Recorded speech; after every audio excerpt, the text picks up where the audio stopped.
Payment ഡിസൈനാണ് പഠിക്കാൻ പോകുന്നത്. ഓക്കെ, നമ്മൾ ലാസ്റ്റ് ക്ലാസ്സിൽ നമ്മൾ പേയ്മെൻറ്റ് മെറ്റീരിയൽസിൻ്റെ കാര്യം ബിറ്റുമിൻ്റെ കാര്യം എല്ലാം പഠിച്ചു കഴിഞ്ഞല്ലേ. ഇനി നമ്മൾ പേയ്മെൻറ്റ് ഡിസൈനെ പറ്റിയിട്ട് പഠിക്കുന്നത്. ഓക്കെ, ഫ്ലെക്സിബിൾ പേയ്മെൻറ്റിൻ്റെ ഡിസൈനാണ് നമ്മൾ ഇന്നത്തെ ക്ലാസ്സിൽ മെയിൻലി കോൺസെൻട്രേറ്റ് ചെയ്യുന്നത്. നെക്സ്റ്റ് ക്ലാസ്സിൽ നമ്മൾ റിജിഡ് പേയ്മെൻറ്റ് ഡിസൈനെ പറ്റിയിട്ട് പറയും. ഓക്കെ, അപ്പോൾ നമ്മൾ ഒരു റോഡിനെ അതിൻ്റെ സ്ട്രക്ചറൽ ബിഹേവിയർ അനുസരിച്ചിട്ട് രണ്ടായിട്ട് ക്ലാസിഫൈ ചെയ്തിട്ടുണ്ട്. എങ്ങനെയൊക്കെയാണ് സ്ട്രക്ചറൽ ബിഹേവിയർ അനുസരിച്ചിട്ട് ക്ലാസിഫൈ ചെയ്തേക്കുന്നത്? ഫസ്റ്റ് ക്ലാസിഫിക്കേഷനാണ് ഫ്ലെക്സിബിൾ പേയ്മെൻ്റ് എന്ന്, രണ്ടാമത്തെ ക്ലാസിഫിക്കേഷനാണ് റിജിഡ് പേയ്മെൻ്റ് എന്ന്. ഫ്ലെക്സിബിൾ പേയ്മെൻറ്റ് നമുക്ക് പെട്ടെന്ന് പറയുമ്പോൾ എക്സാമ്പിൾസ് വരുന്ന ഏതൊക്കെയാണ്? നമ്മുടെ ബിറ്റുമിനസ് പേയ്മെൻറ്റില്ലേ, നമ്മൾ റോഡിൽ കാണുന്ന നമ്മുടെ സാധാരണ ബിറ്റുമിനസ് പേയ്മെൻറ്റ്. റിജിഡ് പേയ്മെൻ്റ് എന്ന് പറയുമ്പോൾ എന്താണ്? കോൺക്രീറ്റ് പേയ്മെൻ്റ് ആണ് ഉദ്ദേശിക്കുന്നത്. ഓക്കെ, അപ്പം ഫ്ലെക്സിബിൾ പേയ്മെൻറ്റിൻ്റെ IRC കോഡ് എന്ന് പറയുന്നത് 37 IRC 37/2001 ആണ്. ഓക്കെ, അപ്പോൾ ഈ ഫ്ലെക്സിബിൾ പേയ്മെൻറ്റ് എന്ന് പറഞ്ഞാൽ എന്താണ്? It consist of series of layers. അതിനകത്ത് ഒത്തിരി ലെയേഴ്സ് ഉണ്ട്. ഓക്കെ, നമ്മൾ സാധാരണ സൈറ്റിലൊക്കെ പറയും G2, G3, GSB, പിന്നെ സർഫസ് കോഴ്സ് എന്ന് പറയും. അപ്പോൾ ഇങ്ങനെ ഏകദേശം 4 ലെയർ ഉണ്ട്. പിന്നെ അതിൻ്റെ അടിയിൽ നമ്മുടെ എന്ത് കാണും? നമ്മുടെ സബ് ഗ്രേഡ് കാണും. ഓക്കെ, ഇനി ഇതിനകത്ത് നമ്മൾ പറഞ്ഞു it consist of series of layers എന്ന് പറഞ്ഞു. ഓക്കെ, ഈ സീരീസ് ഓഫ് ലെയേഴ്സിൽ ഈ സർഫസ് കോഴ്സിലായിരിക്കും നമ്മൾ എന്ത് കൊടുക്കുക? ഹയസ്റ്റ് ക്വാളിറ്റി ആയിട്ടുള്ള മെറ്റീരിയൽസ് കൊടുക്കുക. ഏറ്റവും ഹൈ ക്വാളിറ്റി മെറ്റീരിയൽസ്, അതായത് ബിറ്റുമിൻ പോലെ നല്ല ഗ്രേഡിംഗ് ഉള്ള അഗ്രിഗേറ്റ്സ് ഒക്കെ കൊടുക്കുന്നത് എവിടെയാണ്? സർഫസിലാണ്. ഓക്കെ, ഇനി ഇതിൻ്റെ വേറൊരു പ്രത്യേകത എന്താണെന്നറിയോ? Deflect deformations of subgrade and subsequent layers on the surface. അതായത് it reflects the deformation of subgrade.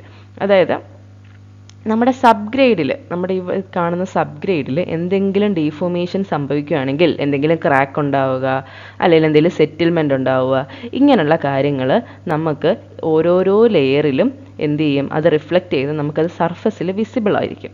നമ്മൾ ചില റോഡിൽ കൂടെ ഒക്കെ പോകുമ്പോൾ കണ്ടാൽ മതി, ചിലയിടത്ത് എന്തായിരിക്കും? ഫുൾ റോഡ് നന്നായിട്ടിരിക്കും, പക്ഷേ എവിടെയെങ്കിലും ഒരിടത്ത് കുറച്ച് ഡിപ്രഷൻസ് ഉണ്ടാവും അല്ലേ? അപ്പോൾ എന്താ അത് കാണിക്കുന്നത്? അതിൻ്റെ ആ സബ്ഗ്രേഡിന് ആ ഭാഗത്ത് എന്തോ സംഭവിച്ചു, ചില ചെറിയ സെറ്റിൽമെൻറ്റ് ഉണ്ടായി, അത് കാരണം ബാക്കി കാര്യങ്ങളൂടെ എന്ത് ചെയ്തു പോയി? ഇങ്ങനെ ഡീഫോം ചെയ്ത് പോയി.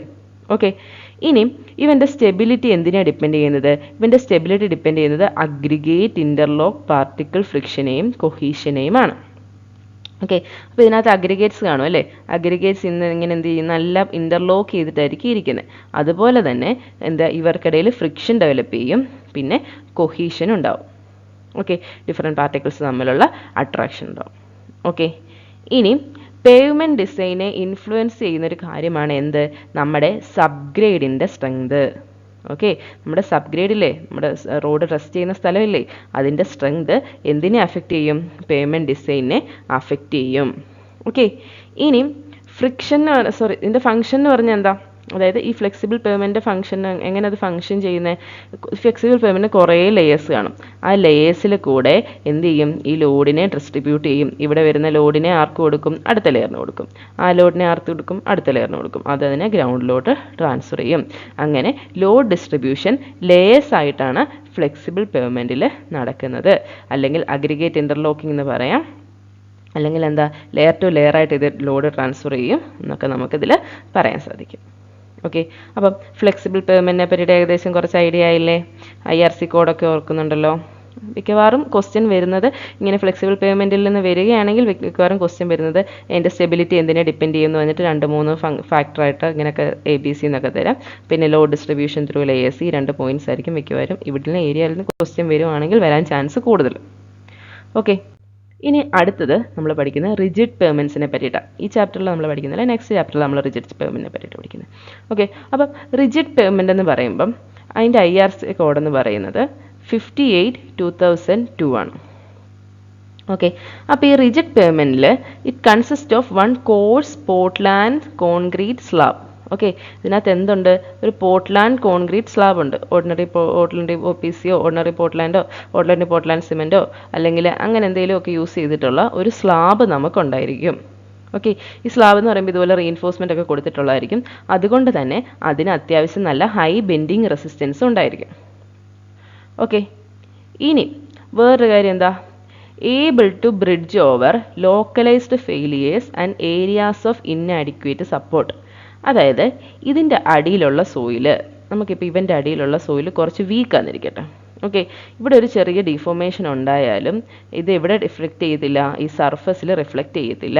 ഈ ലോക്കലൈസ്ഡ് ഫെയിലിയേഴ്സിനെയൊക്കെ ബ്രിഡ്ജ് ചെയ്ത് നല്ല സ്റ്റേബിളായിട്ട് നിൽക്കാൻ പറ്റുന്നൊരു പേയ്മെൻ്റാണ് എന്ത്, റിജിഡ് പേയ്മെൻറ്റ്. ഓക്കെ, ഇവൻ്റെ സ്ട്രക്ചറൽ കപ്പാസിറ്റി എന്തിനെ മാത്രമേ ഡിപ്പെൻഡ് ചെയ്യത്തുള്ളൂ, പേയ്മെൻറ്റ് സ്ലാബിൻ്റെ കപ്പാസിറ്റിയെ മാത്രമേ ഡിപ്പെൻഡ് ചെയ്യത്തുള്ളൂ. ഓക്കെ, മറ്റേതിൽ നമ്മൾ എന്താ പറഞ്ഞ, ഗ്രെയിൻ ടു ഗ്രെയിൻ ട്രാൻസ്ഫറിനൊക്കെ പറഞ്ഞല്ലേ. ഇവിടെ എന്ന് പറയുന്ന ലോഡ് ട്രാൻസ്ഫർ നടക്കുന്നത് ബീം ആക്ഷൻ മതിയാണ്. ബീം ആക്ഷൻ എന്ന് പറയുമ്പോൾ എന്താ, നമ്മുടെ ബീം പോലെ ഇരിക്കും, ലോഡ് വരും, അതിനെ അവൻ ബെൻഡ് ചെയ്ത് റെസിസ്റ്റ് ചെയ്യും. ഓക്കെ, അതുപോലെ ഈ സ്ലാബ് എന്ത് ചെയ്യും, ബെൻഡ് ചെയ്താണ് റെസിസ്റ്റ് ചെയ്യുന്നത്. ഇതിൻ്റെ മേജർ ഡിസൈൻ ഫാക്ടർ, അതായത് റിജിഡ് പേയ്മെൻറ്റ്സിൻ്റെ മേജർ ഡിസൈൻ ഫാക്ടർ എന്ന് പറയുന്നത് നമ്മുടെ കോൺക്രീറ്റിൻ്റെ ഫ്ലെക്ചറൽ സ്ട്രെങ്ത് ആണ്. ഓക്കെ, കോൺക്രീറ്റിൻ്റെ എന്ത് സ്ട്രെങ്ത് ആണ്, ഫ്ലെക്ചറൽ സ്ട്രെങ്ത് ആണ്, അല്ലെങ്കിൽ എന്താണ്, ബെൻഡിങ് സ്ട്രെങ്ത് ആണ് എന്ത്, ഈ ഒരു റിജിഡ് പേയ്മെൻറ്റ്സിലെ മേജർ ഡിസൈൻ ഫാക്ടർ എന്ന് പറയുന്നത്. ഓക്കെ, പിന്നെ ഇതിൻ്റെ ലോഡ് എങ്ങനെയായിരിക്കും ഡിസ്ട്രിബ്യൂട്ട് ചെയ്യുക, ഒരു വൈഡ് ഏരിയയിലേക്ക് സബ്ഗ്രേഡിലേക്കല്ലേ ഇതിൻ്റെ ലോഡ് ട്രാൻസ്ഫർ ചെയ്യണ്ടേ, because of its rigidity and high modulus of elasticity. Okay, ഇത് അത്യാവശ്യം നല്ല റിജിഡായിട്ടൊരു സാധനം അല്ലേ, ഇത് ഫ്ലെക്സിബിൾ ആണോ, അല്ല, ഇത് റിജിഡായിട്ടുള്ള സാധനം. അപ്പോൾ ആ റിജിഡിറ്റി കാരണവും ഇവൻ്റെ modulus of elasticity high modulus of elasticity ആണ്. ഇപ്പം നമ്മളിപ്പോൾ 5000 × സ്ക്വയർ റൂട്ട് ഓഫ് FCK എന്നൊക്കെ ഇക്വേഷൻ പഠിച്ചിട്ടില്ലേ, ആ ക്യാരക്ടറിസ്റ്റിക് സ്ട്രെങ്ത് കൂടുന്നതിനനുസരിച്ചിട്ട് മോഡുലസ് ഓഫ് ഇലാസ്റ്റിസിറ്റി കൂടും. ഓക്കെ, അങ്ങനെ ഹൈ മോഡുലസ് ഓഫ് ഇലാസ്റ്റിസിറ്റി ആണ്, ഹൈ റിജിഡിറ്റി ആണ്, അങ്ങനെയാണ് അത് ആ സബ് ഗ്രേഡിലോട്ട് ലോഡിനെ ട്രാൻസ്ഫർ ചെയ്യുന്നത്. ഓക്കെ, ബീം ആക്ഷൻ വഴി, ബെൻഡിങ് ആക്ഷൻ വഴിയായിരിക്കും ട്രാൻസ്ഫർ ചെയ്യുക. ഓക്കെ, അപ്പോൾ റിജിഡ് പേയ്മെൻറ്റ്സിൻ്റെ പോയിൻറ്റ്സ് ഒക്കെ ക്ലിയർ ആയല്ലോ. ഇനിയും അടുത്തത്, റിജിഡ് പേയ്മെൻറ്റ്സിനകത്തും നമുക്ക് മിക്കവാറും വരുന്ന ബീം ആക്ഷൻ്റെ കാര്യവും പിന്നെ എന്താണ് അതിൻ്റെ ഹൈ മോഡുലസ് ഓഫ് ഇലാസ്റ്റിറ്റി, അതിൻ്റെ കാര്യങ്ങളൊക്കെ ആയിരിക്കും മിക്കവാറും വരിക. ഓക്കെ, ഇനിയിപ്പം അടുത്തത് കമ്പോണൻസ് ഓഫ് പേയ്മെൻറ്റ്. നമ്മൾ നേരത്തെ ഒരു തവണ പറഞ്ഞാണ് പേയ്മെൻറ്റ് കമ്പോണൻസ്, ഒന്നുകൂടെ പറയാം. പേയ്മെൻറ്റിൻ്റെ കമ്പോണൻസ് എന്ന് പറയുമ്പം ആദ്യം വരുന്നത് എന്തായിരിക്കും, ഒരു സർഫസ് കോഴ്സ് ആയിരിക്കും. ആ സർഫസ് കോഴ്സിനെ അല്ലെങ്കിൽ ബേസിൽ നിന്ന് സ്റ്റാർട്ട് ചെയ്താൽ നമുക്ക് സബ് ഗ്രേഡ് തുടങ്ങുമെന്ന് പറയാം. ബേസിൽ നിന്ന് ആദ്യം സബ് ഗ്രേഡ് ആയിരിക്കും, അതായത് നമുക്ക് അവിടെയുള്ള എക്സിസ്റ്റിംഗ് സോയിലായിരിക്കും, അതിനൊക്കെ നമ്മൾ നല്ലതായിട്ട് കോമ്പാക്റ്റ് ഒക്കെ ചെയ്തിട്ടാണ് നമ്മൾ വർക്ക് സ്റ്റാർട്ട് ചെയ്യുക. ഓക്കെ, സബ് ഗ്രേഡ് കഴിഞ്ഞാൽ പിന്നെ ആര് പോവും, സബ് ബേസ് പോവും അല്ലേ.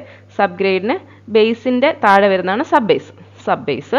അത് കഴിഞ്ഞിട്ട് അതിന് മേളിൽ ആര് വരണം, ബേസ് വരണം. ബേസ് കഴിഞ്ഞിട്ട് ആര് വരണം, വിയറിംഗ് കോഴ്സ് വരണം. ഓക്കെ, അപ്പോൾ ഇങ്ങനെ ആയിരിക്കും ഒരു ഫ്ലെക്സിബിൾ പേയ്മെൻറ്റിൻ്റെ കമ്പോണൻസ് ഇരിക്കുക. ഓക്കെ, ഇനി അടുത്ത നോക്കി, സബ് ഗ്രേഡ്. നമ്മളിപ്പോൾ സബ് ഗ്രേഡിനെ പറ്റിയിട്ട് പറഞ്ഞല്ലേ, എന്തായിരുന്നു, നമ്മുടെ ആ റോഡ് റെസ്റ്റ് ചെയ്യുന്ന ആ ലോവർ മോസ്റ്റ് ലെയർ അല്ലെങ്കിൽ അവിടെയുള്ള സൈറ്റിലുള്ള സോയിലിനാണ് നമ്മൾ സബ് ഗ്രേഡ് എന്ന് പറയുന്നത്. അപ്പോൾ അതെന്ന് പറഞ്ഞാൽ ലോവർ മോസ്റ്റ് ലെയറാണ് അല്ലെങ്കിൽ ലോവർ ലെയറാണ്. ഓക്കെ, ഇതിനകത്ത് എന്താ ഉള്ളത്, ആ സബ് ഗ്രേഡിൽ എന്താ ഉള്ളത്, നമ്മുടെ നാച്ചുറൽ സോയിൽ, ആ സൈറ്റിൽ ഏത് സോയിലാണോ ഉള്ളത് അതാ വെച്ചേക്കുന്നത്. അതിനെ നല്ല പ്രോപ്പർലി പ്രിപ്പയർഡ് ആക്കി എടുക്കും. ഇതുപോലെ റോളറൊക്കെ കൊണ്ടുപോയി നല്ല കോമ്പാക്ട് ചെയ്ത് വെള്ളമൊക്കെ ഒഴിച്ച് വെറ്റ് ചെയ്ത് ഒപ്റ്റിമം മോയ്സ്ചർ കണ്ടറിലാക്കി നല്ല കോമ്പാക്ട് ചെയ്ത് മാക്സിമം ഡ്രൈ ഡെൻസിറ്റിയിലൊക്കെ ആക്കിയിട്ടാണ് നമ്മൾ റോഡ് കൺസ്ട്രക്ട് ചെയ്യാൻ തുടങ്ങുന്നത്. എന്തിനാ അങ്ങനെ ചെയ്യുന്നത്, നല്ല കോമ്പാക്ട് ചെയ്ത് കഴിഞ്ഞാൽ എയർ കുറയും, വോയിഡ്സ് കുറഞ്ഞാൽ അതിനകത്തൂടെ വെള്ളം കയറി പോകത്തില്ല. ഓക്കെ, ഇനി സബ് ഗ്രേഡിൻ്റെ സ്ട്രെങ്ത് ഇവാലുവേറ്റ് ചെയ്യും. എന്നിട്ടാണ് നമ്മൾ ഡിസൈൻ ചെയ്യുന്നത്. നമ്മളിപ്പോൾ റോഡ് കൺസ്ട്രക്ട് ചെയ്യുമ്പോൾ ആ സബ് ഗ്രേഡിന് എത്ര സ്ട്രെങ്ത് ഉണ്ട്, ആ സ്ട്രെങ്തിനനുസരിച്ചിട്ടാണ് നമ്മൾ റോഡ് കൺസ്ട്രക്ട് ചെയ്യുന്നത്. ഓക്കെ, എങ്ങനെയൊക്കെയാണ് സ്ട്രെങ്ത് ഇവാലുവേഷൻ നടത്തുന്നത്, നമ്മൾ നേരത്തെ പഠിച്ച ടെസ്റ്റുകളാണ്. CBR test, California bearing ratio test, അതായത് അല്ലെങ്കിൽ കാലിഫോർണിയ റെസിസ്റ്റൻസ് വാല്യൂ ടെസ്റ്റ് എന്ന് പറഞ്ഞിട്ട് വേറെ ടെസ്റ്റ് ഉണ്ട്, അത് പ്ലേറ്റ് ബിയറിംഗ് ടെസ്റ്റ്. ഇതൊക്കെ വെച്ചിട്ടാണ് നമ്മൾ സബ് ഗ്രേഡിൻ്റെ സ്ട്രെങ്തിനെ ഇവാലുവേറ്റ് ചെയ്യുന്നത്. ഓക്കെ, ഇനി നെക്സ്റ്റ് ആണ് സബ് ബേസ്. സബ് ബേസ് എന്ന് പറയുമ്പോഴത്തേന് എന്താണ്, സബ് ഗ്രേഡ് കഴിഞ്ഞിട്ട് തൊട്ട് വരുന്ന നമ്മൾ ലേ ചെയ്യുന്ന, നേരത്തെ നാച്ചുറൽ സോയിൽ ഉണ്ടായിരുന്ന അതിനെ കോമ്പാക്ട് ചെയ്ത് കൊടുത്തു, ഇനി നമ്മൾ ലേ ചെയ്ത ഫസ്റ്റ് ലെയറാണ് സബ് ബേസ് എന്ന് പറയുന്നത്. ഓക്കെ, അപ്പോൾ അതിനെ നമ്മൾ സൈറ്റിലൊക്കെ G3 എന്നും പറയും. G3 എന്നും പറയും. അപ്പോൾ ഇതിനകത്ത് ഒരു സ്റ്റെബിലൈസ്ഡ് സോയിൽ അല്ലെങ്കിൽ gravel sub base, broken stone, ഇതൊക്കെ നമ്മൾ യൂസ് ചെയ്യും. സാധാരണ സൈറ്റിലേക്ക് എങ്ങനെയാണെന്ന് വെച്ച് കഴിഞ്ഞാൽ നമ്മൾ ഗ്രാവൽ ഇട്ടിട്ട് അതിനകത്തോട്ട് നമ്മൾ എവിടുന്നേലും ഇപ്പോൾ ഈ കട്ടിങ്ങിനും ഫില്ലിങ്ങിനും ഒക്കെ റിമൂവ് ചെയ്യുന്ന മണ്ണുണ്ടാവുമല്ലോ, അതുകൊണ്ട് അതിനകത്തോട്ട് ഇങ്ങനെ നമ്മൾ സ്പ്രെഡ് ചെയ്തിട്ടിട്ട് റോൾ ചെയ്ത് ആ വോയിഡ്സ് ഒക്കെ, ആ അഗ്രിഗേറ്റ്സിൻ്റെ വോയിഡ്സ് ഒക്കെ ഫില്ല് ചെയ്യുക സാധാരണ സൈറ്റിലൊക്കെ ചെയ്യുന്നത്. ഓക്കെ, ഇനി ഈ low dispersion from base course to subgrade, ഇതിൻ്റെ ഒരു സബ് ബേസിൻ്റെ ഫംഗ്ഷൻ എന്താ? അതിൻ്റെ ഫംഗ്ഷൻ എന്ന് പറയുന്നത് ലോഡ് ഡിസ്പേഴ്സ് ചെയ്യുക. എവിടെ നിന്നുള്ള ലോഡിനെ ഡിസ്പേഴ്സ് ചെയ്യുന്നത്? ഈ ബേസിൽ നിന്ന് വരുന്ന ലോഡുകളെ എടുത്തിട്ട് ആർക്ക് കൊടുക്കുക? സബ് ഗ്രേഡിന് കൊടുക്കുക എന്നുള്ളതാണ് ഇവൻ്റെ ഫംഗ്ഷൻ. ക്ലിയർ ആയോ? ഇനി അടുത്തത് ബേസ് കോഴ്സ്. ഓക്കെ, ഇങ്ങനെ ഇരിക്കും സബ് ബേസ്. ഞാൻ പറഞ്ഞില്ലേ മണ്ണിട്ടിട്ട് അത് റോൾ ചെയ്യുന്നു. മണ്ണൊക്കെ കാണത്തില്ല, അഗ്രിഗേറ്റ്സ് നിങ്ങൾക്ക് കാണാം. ഇനി അടുത്തതാണ് ബേസ് കോഴ്സ്. അതിനെ നമ്മൾ സൈറ്റിലൊക്കെ G2 എന്ന് പറയും. ഇത് G3, താഴെ വരുന്ന G3, അതിന് കൂടെ കുറച്ച് ഗ്രേഡ് കൂടി G2. ഓക്കെ, ഇനി ഈ ബേസ് കോഴ്സ് എന്ന് പറയുമ്പോൾ എന്ത് ചെയ്യും? It improves the load carrying capacity. കുറച്ചുകൂടെ നല്ല കോമ്പാക്റ്റ് ഒക്കെയാണ്, അതുകൊണ്ട് അതെന്ത് ചെയ്യും? ലോഡ് ക്യാരിങ് കപ്പാസിറ്റിയെ ഇംപ്രൂവ് ചെയ്യിക്കും. ഓക്കെ, ഇനിയും ഇതെന്ന് പറയുന്നത് ഏതിന് ബിറ്റ്വീൻ വരുന്ന ലെയറാണ്? വിയറിംഗ് കോഴ്സിനും സബ് ബേസിനും ഇടയിൽ വരുന്ന ലെയറാണ് എന്ത്? നമ്മുടെ ബേസ് കോഴ്സ് എന്ന് പറയുന്നത്. അതിൽ നമ്മൾ graded stones, water bound macadam, bituminous layer, ഇതൊക്കെയാണ് നമ്മൾ യൂസ് ചെയ്യുന്നത്. ഓക്കെ, ബിറ്റുമിനസ് ആക്കി ചിലതിനകത്ത് ബിറ്റുമിനസ് മിക്സ് ചെയ്തിട്ട് ഇതിൻ്റെ വോയിഡ്സ് ഫില്ല് ചെയ്യും. ചിലതിനകത്ത് WBM നമ്മൾ സോയിലൊക്കെ തന്നെ ആയിരിക്കും ചെയ്യുന്നത്. അല്ലെങ്കിൽ ബ്രോക്കൺ അഗ്രിഗേറ്റ്സ്, ഗ്രേഡഡ് സ്റ്റോണുകൾ, ഇതൊക്കെ നമ്മൾ യൂസ് ചെയ്യും. ഓക്കെ, ഇനി ഇൻ റിജിഡ് പേയ്മെൻറ്റ്, നമ്മുടെ റിജിഡ് പേയ്മെൻറ്റുകളാണെങ്കിൽ, നമ്മൾ ഫ്ലെക്സിബിൾ അല്ല, റിജിഡ് പേയ്മെൻറ്റുകളാണെങ്കിൽ ബേസ് കോഴ്സ് എന്ത് ചെയ്യും? പ്രിവെൻറ്റ് ചെയ്യും. എന്തിനെ? മഡ് പമ്പിങ്ങിനെ പ്രിവെൻറ്റ് ചെയ്ത് ഫ്രോസ്റ്റ് ആക്ഷനിൽ നിന്ന് പ്രൊട്ടക്റ്റ് ചെയ്യും. ഓക്കെ, അതായത് റിജിഡ് പേയ്മെൻറ്റിൽ നമ്മൾ സ്ലാബൊക്കെ അല്ലേ കൊടുക്കുന്നത്. അപ്പം മഡ് പമ്പിങ് എന്ന് പറഞ്ഞാൽ എന്താ? മഡ് പമ്പിംഗ് എന്ന് പറയുമ്പോൾ നമ്മുടെ എഫക്റ്റീവ് സ്ട്രെസ്സൊക്കെ കുറഞ്ഞിട്ട് നമ്മുടെ പൈപ്പിംഗ് പോലുള്ള കാര്യങ്ങളൊക്കെ ഉണ്ടാകത്തില്ലേ? അതായത് ഇവിടെ നിന്നുള്ള മഡ് എഫക്റ്റീവ് സ്ട്രെസ് കുറഞ്ഞ് കഴിയുമ്പോൾ ഇങ്ങനെ ഇറങ്ങി പൈപ്പിംഗ് പോലൊക്കെ പോവുക. അപ്പോൾ അതിനെ ഇതിൽ ബേസ് കോഴ്സ് നമ്മൾ ഇതുപോലെ കൊടുത്തു കഴിഞ്ഞാൽ അത് മഡ് പമ്പിങ്ങിനെ പ്രിവെൻറ്റ് ചെയ്യുകയും പിന്നെ എന്ത് ചെയ്യും? ഫ്രോസ്റ്റ് ആക്ഷൻ എന്ന് പറഞ്ഞു കഴിഞ്ഞാൽ വോയിഡ്സ് ഒക്കെ ഇല്ലേ, വോയിഡ്സിലൊക്കെ നമ്മൾ എന്ത് ചെയ്യും? ഐസ് ഫോം ചെയ്യുകയാണെങ്കിൽ ഇവൻ്റെ വോയിഡിൻ്റെ വോളിയം കൂടും. വോളിയം കൂടിക്കഴിയുമ്പോൾ ചെറിയ ചെറിയ മൈക്രോ ക്രാക്സ് ഡെവലപ്പ് ചെയ്യാൻ തുടങ്ങും. അപ്പോൾ അങ്ങനെയുള്ള ഫ്രോസ്റ്റ് ആക്ഷനെയൊക്കെ പ്രിവെൻറ്റ് ചെയ്യാനും റിജിഡ് പേയ്മെൻറ്റുകളിൽ ഈ ബേസ് കോഴ്സ് ഹെൽപ്പ് ചെയ്യും. ഓക്കെ, അപ്പോൾ അത്രയും ക്ലിയർ ആയല്ലോ ബേസ് കോഴ്സിൻ്റെ കാര്യം. ഇനി അടുത്തത്, ഓക്കെ, ഇനി നമ്മൾ പറയുന്ന വിയറിംഗ് കോഴ്സിനെ പറ്റിയിട്ട്. വിയറിംഗ് കോഴ്സ് എന്ന് പറയുമ്പോൾ എന്തായിരിക്കും? ആ ഏറ്റവും ടോപ്പിൽ വരുന്ന ആ ഒരു ലെയറിനെയാണ് നമ്മൾ വിയറിംഗ് കോഴ്സ് എന്ന് പറയുന്നത്. അപ്പോൾ വിയറിംഗ് കോഴ്സ് എന്ന് പറയുമ്പോൾ എന്താണ്? അതെന്ന് പറയുന്നത് ഒരു വാട്ടർ ടൈറ്റ് ആയിരിക്കണം. വാട്ടർ ടൈറ്റ് എന്ന് പറഞ്ഞാൽ എന്താ? വെള്ളത്തെ കടത്തിവിടല്. വാട്ടർ ടൈറ്റ് ആയിട്ടുള്ളൊരു ലെയർ ആയിരിക്കണം എന്ത്? വിയറിംഗ് കോഴ്സ് എന്ന് പറയുന്നത്. പിന്നെ എന്ത് പ്രൊവൈഡ് ചെയ്യണം? അത് നമ്മുടെ വെഹിക്കിള് ഒരു സ്മൂത്ത് റൈഡിങ് സർഫസ് പ്രൊവൈഡ് ചെയ്യണം. നമ്മുടെ ടയറൊന്നും ഒത്തിരി ഡാമേജ് ആവാൻ പാടില്ല. പിന്നെന്താണ്? നമുക്ക് അത്യാവശ്യം നല്ല സ്പീഡിൽ പോകണം. അതിന് വേണ്ടിയിട്ട് ഒരു സ്മൂത്ത് റൈഡിങ് സർഫസ് ആയിരിക്കണം. പിന്നെന്താണ്? ഇത് റെസിസ്റ്റ് ഇൻഫിൽട്രേഷനെ പ്രിവെൻറ്റ് ചെയ്യും. ഇൻഫിൽട്രേഷൻ എന്ന് പറഞ്ഞാൽ എന്താ? വെള്ളം താഴോട്ട് ഇറങ്ങി പോകുന്നതിന് അതിനെ പ്രിവെൻറ്റ് ചെയ്യും. പിന്നെ ഇൻഫിൽട്രേഷനൊക്കെ പ്രിവെൻറ്റ് ചെയ്യണം, വാട്ടർ ടൈറ്റ് ആയിരിക്കണം. അതുകൊണ്ടൊക്കെ നമ്മളിതിൽ അത്യാവശ്യം നല്ല ഡെൻസ് ആയിട്ടുള്ള മെറ്റീരിയൽസ് ആണ് യൂസ് ചെയ്യുന്നത്. ഓക്കെ, പിന്നെ ഇവനാണ് ടയർ പ്രഷറിനെ റെസിസ്റ്റ് ചെയ്യുന്നതും. പിന്നെന്താണ്? ഇവൻ്റെ ആ ഒരു റഫ്നെസ് ഒക്കെ കാരണമായിരിക്കും ട്രാഫിക് കാരണം ഇവൻ എന്ത് സംഭവിക്കും? ഇവൻ്റെ ആ ഒരു ഗ്രെയിൻസ് ഒക്കെ ഇല്ലേ, അത് നമ്മളെന്താ ചെറിയ അഗ്രിഗേറ്റ്സ് ഒക്കെ, തീരെ സൈസ് കുറഞ്ഞ അഗ്രിഗേറ്റ്സും ബിറ്റുമിനും ഒക്കെ ഉള്ളത് അല്ലേ, അതിനെ ലെയർ ചെയ്തിട്ട് നമ്മൾ അതിൻ്റെ ബിറ്റുമിനൊക്കെ മിക്സ് ചെയ്ത് ഒരു മിക്സ് ആക്കിയിട്ട് നമ്മളിവിടെ ലേ ചെയ്യുക. അപ്പോൾ ഈ വണ്ടിയൊക്കെ പോകുമ്പോൾ ഇവൻ എന്ത് സംഭവിക്കും? വിയർ ആൻഡ് ടിയർ ഉണ്ടാകും ട്രാഫിക് കാരണം. അപ്പോൾ എന്താ, ചെറിയ സർഫസ് പാർട്ടിക്കിൾസ് ഒക്കെ ഇങ്ങനെ എന്ത് ചെയ്യും? ഇളകി മേലോട്ടൊക്കെ വരാൻ ചാൻസ് ഉണ്ട്. ഓക്കെ, ഇതിനകത്ത് നമ്മൾ ബിറ്റുമിനോ അസ്ഫാൾട്ടോ ഒക്കെ ആയിരിക്കും യൂസ് ചെയ്യുന്നത്. ഓക്കെ, ഇനി നമ്മൾ ഡിസൈൻ ഫാക്ടേഴ്സ് ആണ് നമ്മൾ പഠിക്കാൻ പോകുന്നത്. ഓക്കെ, അപ്പം ഡിസൈൻ ഫാക്ടേഴ്സിൽ ആദ്യത്തെ വരുന്നൊരു ഫാക്ടറാണ് എന്ത്? ഡിസൈൻ ലൈഫ് എന്ന് പറയുന്നത്. എന്താണ് ഡിസൈൻ ലൈഫ്? ഡിസൈൻ ലൈഫ് എന്ന് പറയുമ്പോൾ എന്താ? The time from original construction until the payment reaches terminal condition that requires reconstruction. അതായത് ഞാൻ എന്ത് ചെയ്തു?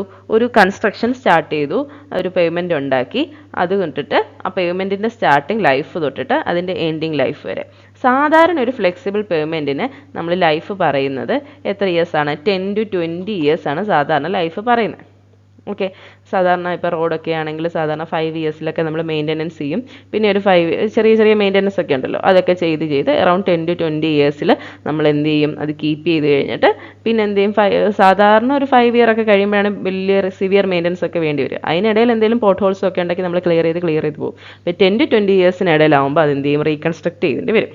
ഓക്കെ, സാധാരണ എക്സ്പ്രസ് വേകൾക്കൊക്കെ ഫ്ലെക്സിബിൾ പേയ്മെൻ്റ് ആണെങ്കിൽ 20 years. National highway, state highway ഒക്കെയാണ് 15 ഇയേഴ്സിൽ ചെയ്യും. വേറെ കാറ്റഗറി റോഡൊക്കെയാണ് 10 to 15 ഇയേഴ്സ് ഒക്കെയാണ് സാധാരണ നമ്മൾ എന്ത് ചെയ്യാറ്, റീകൺസ്ട്രക്ഷൻ ചെയ്യാറ്. അപ്പോൾ അത്രയൊക്കെ അതിന് ഡിസൈൻ ലൈഫ് ഉണ്ടാവാറുള്ളൂ. ഇനി റിജിഡ് പേയ്മെൻ്റ് ആണെങ്കിലോ, കോൺക്രീറ്റും കൊണ്ടല്ലേ ഉണ്ടാക്കുന്നത്, അതുകൊണ്ട് തന്നെ അവന് ഡിസൈൻ ലൈഫ് കുറച്ച് കൂടുതലാണ്. ഇതിൻ്റെ ഏകദേശം ഇരട്ടി 20 to 30 വരുന്നുണ്ട്. ഓക്കെ, അപ്പോൾ ഹൈ വോളിയം റോഡ് ആണെങ്കിൽ അത്യാവശ്യം നല്ല ഇതിലായിരിക്കും നമ്മൾ ചെയ്യുക. 30 ഇയേഴ്സ് ഒക്കെ കൂടുമ്പോഴേ നമ്മൾ ചെയ്യത്തുള്ളൂ. ലോ വോളിയം റോഡൊക്കെയാണ് 20 ഇയേഴ്സിലൊക്കെ നമ്മൾ എന്ത് ചെയ്യണം, നമ്മൾ റീകൺസ്ട്രക്ട് ചെയ്യേണ്ടി വരും. അപ്പോൾ അത്രയൊക്കെ ഡിസൈൻ ലൈഫ് അവന് കിട്ടാറുള്ളൂ. ഓക്കെ, ഇനി അടുത്തത് ആൻറ്റിസിപ്പേറ്റഡ് ട്രാഫിക്. നമ്മൾ എന്താ എൻവയോൺമെൻറ്റിലൊക്കെ നമ്മൾ എന്താണ് ഇത് പ്രൊജക്റ്റ് ചെയ്യുന്നുണ്ടല്ലേ, പോപ്പുലേഷൻ പ്രൊജക്റ്റ് ചെയ്യുന്നുണ്ടല്ലേ, അതുപോലെ നമുക്ക് ട്രാഫിക്കിനെ ആൻറ്റിസിപ്പേറ്റ് ചെയ്യാൻ പറ്റും, പ്രൊജക്റ്റ് ചെയ്തെടുക്കാൻ പറ്റും. അല്ലെങ്കിൽ നമുക്ക് എന്താ അവൈലബിൾ ഡീറ്റെയിൽസ് വെച്ചിട്ട് കുറച്ച് നാൾ കഴിയുമ്പോൾ എത്ര ട്രാഫിക്കാണെന്ന് കണ്ടുപിടിക്കാൻ സാധിക്കും. ഓക്കെ, അങ്ങനെ വരുന്നൊരു മെത്തേഡിലാണ്. ഇതിനകത്ത് എ എന്ന് പറയുന്നത് design traffic intensity in terms of number of commercial vehicles per day. അതായത് കൊമേഴ്ഷ്യൽ വെഹിക്കിൾസ് പെർ ഡേ എന്നിങ്ങനെ CVPD എന്ന് പറയും. കൊമേഴ്ഷ്യൽ വെഹിക്കിൾസ്, അതായത് design traffic intensity in terms of, നമുക്കിപ്പം ക്വസ്റ്റ്യനിലൊക്കെ ആണെങ്കിൽ ഇപ്പം 400 കൊമേഴ്ഷ്യൽ വെഹിക്കിൾസ് പെർ ഡേ അങ്ങനെ പറഞ്ഞ് മറ്റേ ക്വസ്റ്റ്യനിൽ തരും. സാധാരണ ലാഡൻ വെയിറ്റ്, അതിൻ്റെ ആ വെയിറ്റ് ഗ്രേറ്റർ ദാൻ 3 tons ഉള്ള വെഹിക്കിൾസിനെയാണ് ഡിസൈൻ ട്രാഫിക് ഇൻറ്റൻസിറ്റി കാണാൻ വേണ്ടിയിട്ട് നമ്മൾ എന്ത് ചെയ്യുന്നത്, എടുക്കുന്നത്. ഓക്കെ, ഇനി പി എന്ന് പറഞ്ഞാൽ എന്താ, A = P × എന്ന് പറഞ്ഞാൽ P വന്നല്ലേ. P എന്ന് പറയുമ്പോൾ number of commercial vehicles per day at last count. Okay, last കൗണ്ടിൽ എത്ര ആയിരുന്നു. എ എന്ന് പറഞ്ഞാൽ design traffic intensity, design traffic intensity. P എന്ന് പറയുന്നത് എന്താ, നമ്മുടെ നമ്പറാണ്, എത്ര കൊമേഴ്ഷ്യൽ വെഹിക്കിൾസ് ഉണ്ടായിരുന്നു ലാസ്റ്റ് കൗണ്ട് ചെയ്തപ്പോൾ. കൗണ്ടിങ് ഒക്കെ ഇതുപോലെ സർവേ പോലെ നടത്തും. അപ്പോൾ കൗണ്ട് ചെയ്തപ്പോൾ എത്ര കൊമേഴ്ഷ്യൽ വെഹിക്കിൾസ് ലാസ്റ്റ് കൗണ്ടിലുണ്ടായിരുന്നു. ഇനി നമ്മുടെ rate of growth of traffic, അതായത് ഓരോ വർഷവും എത്ര ട്രാഫിക്കിൻ്റെ ഗ്രോത്ത് ഉണ്ടാകും. സാധാരണ നമ്മൾ പ്രോബ്ലംസിലൊക്കെ മിക്കവാറും തരുന്ന 7.5% ആയിരിക്കും ഗ്രോത്ത് തരിക, അല്ലെങ്കിൽ ഒരു 8%, 7.5 ഒക്കെ തരിക. ഇൻ കേസ് തന്നില്ലെങ്കിൽ നമ്മൾ എടുക്കണം 7.5% എടുത്തിട്ട് വേണം നമ്മൾ ക്വസ്റ്റ്യൻ പ്രൊസീഡ് ചെയ്യാം. ഓക്കെ, ഇനി എന്ന് പറഞ്ഞാൽ എന്താ, number of years between last കൗണ്ടും and till the end of life of പേയ്മെൻറ്റും. അതായത് പേയ്മെൻറ്റിന് എത്ര ലൈഫ് ഉണ്ടെന്നുള്ളതൂടെ അതാണ് നമ്മുടെ എന്താ, ലാസ്റ്റ് കൗണ്ട് എത്രയാണോ ഇനി അടുത്ത എന്താ പേയ്മെൻറ്റിലെ ലൈഫ് എന്നാണ് എൻഡ് ചെയ്യുന്നത്, ആ ആണ് നമ്പർ ഓഫ് ഇയേഴ്സ് എന്ന് പറയുന്നത്. ഓക്കെ, അപ്പോൾ ആൻറ്റിസിപ്പേറ്റഡ് ട്രാഫിക് ചോദിച്ചു കഴിഞ്ഞാൽ ഇക്വേഷൻ എഴുതണമല്ലോ, P × 1 + R എന്ന് എഴുതി കഴിഞ്ഞാൽ നമുക്ക് എന്ത് കിട്ടും, ആൻറ്റിസിപ്പേറ്റഡ് ട്രാഫിക് A കിട്ടും. ഓക്കെ, അപ്പോൾ അത്രയും ക്ലിയർ ആയല്ലോ. ഈ ആൻറ്റിസിപ്പേറ്റഡ് ട്രാഫിക്കിൽ നിന്ന് വേണേൽ ക്വസ്റ്റ്യൻ വരാം കേട്ടോ. എളുപ്പമുള്ളൊരു ഇക്വേഷൻ അല്ലേ, P × 1 + R എന്ന്.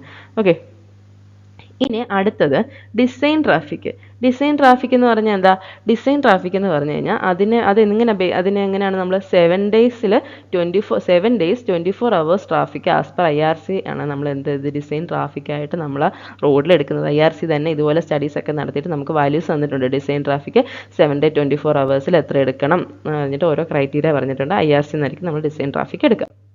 ഓക്കെ, ഇനി അടുത്തതൊരു ഇമ്പോർട്ടൻ്റ് കാര്യമാണ് ഡിസൈൻ വീൽ ലോഡ്.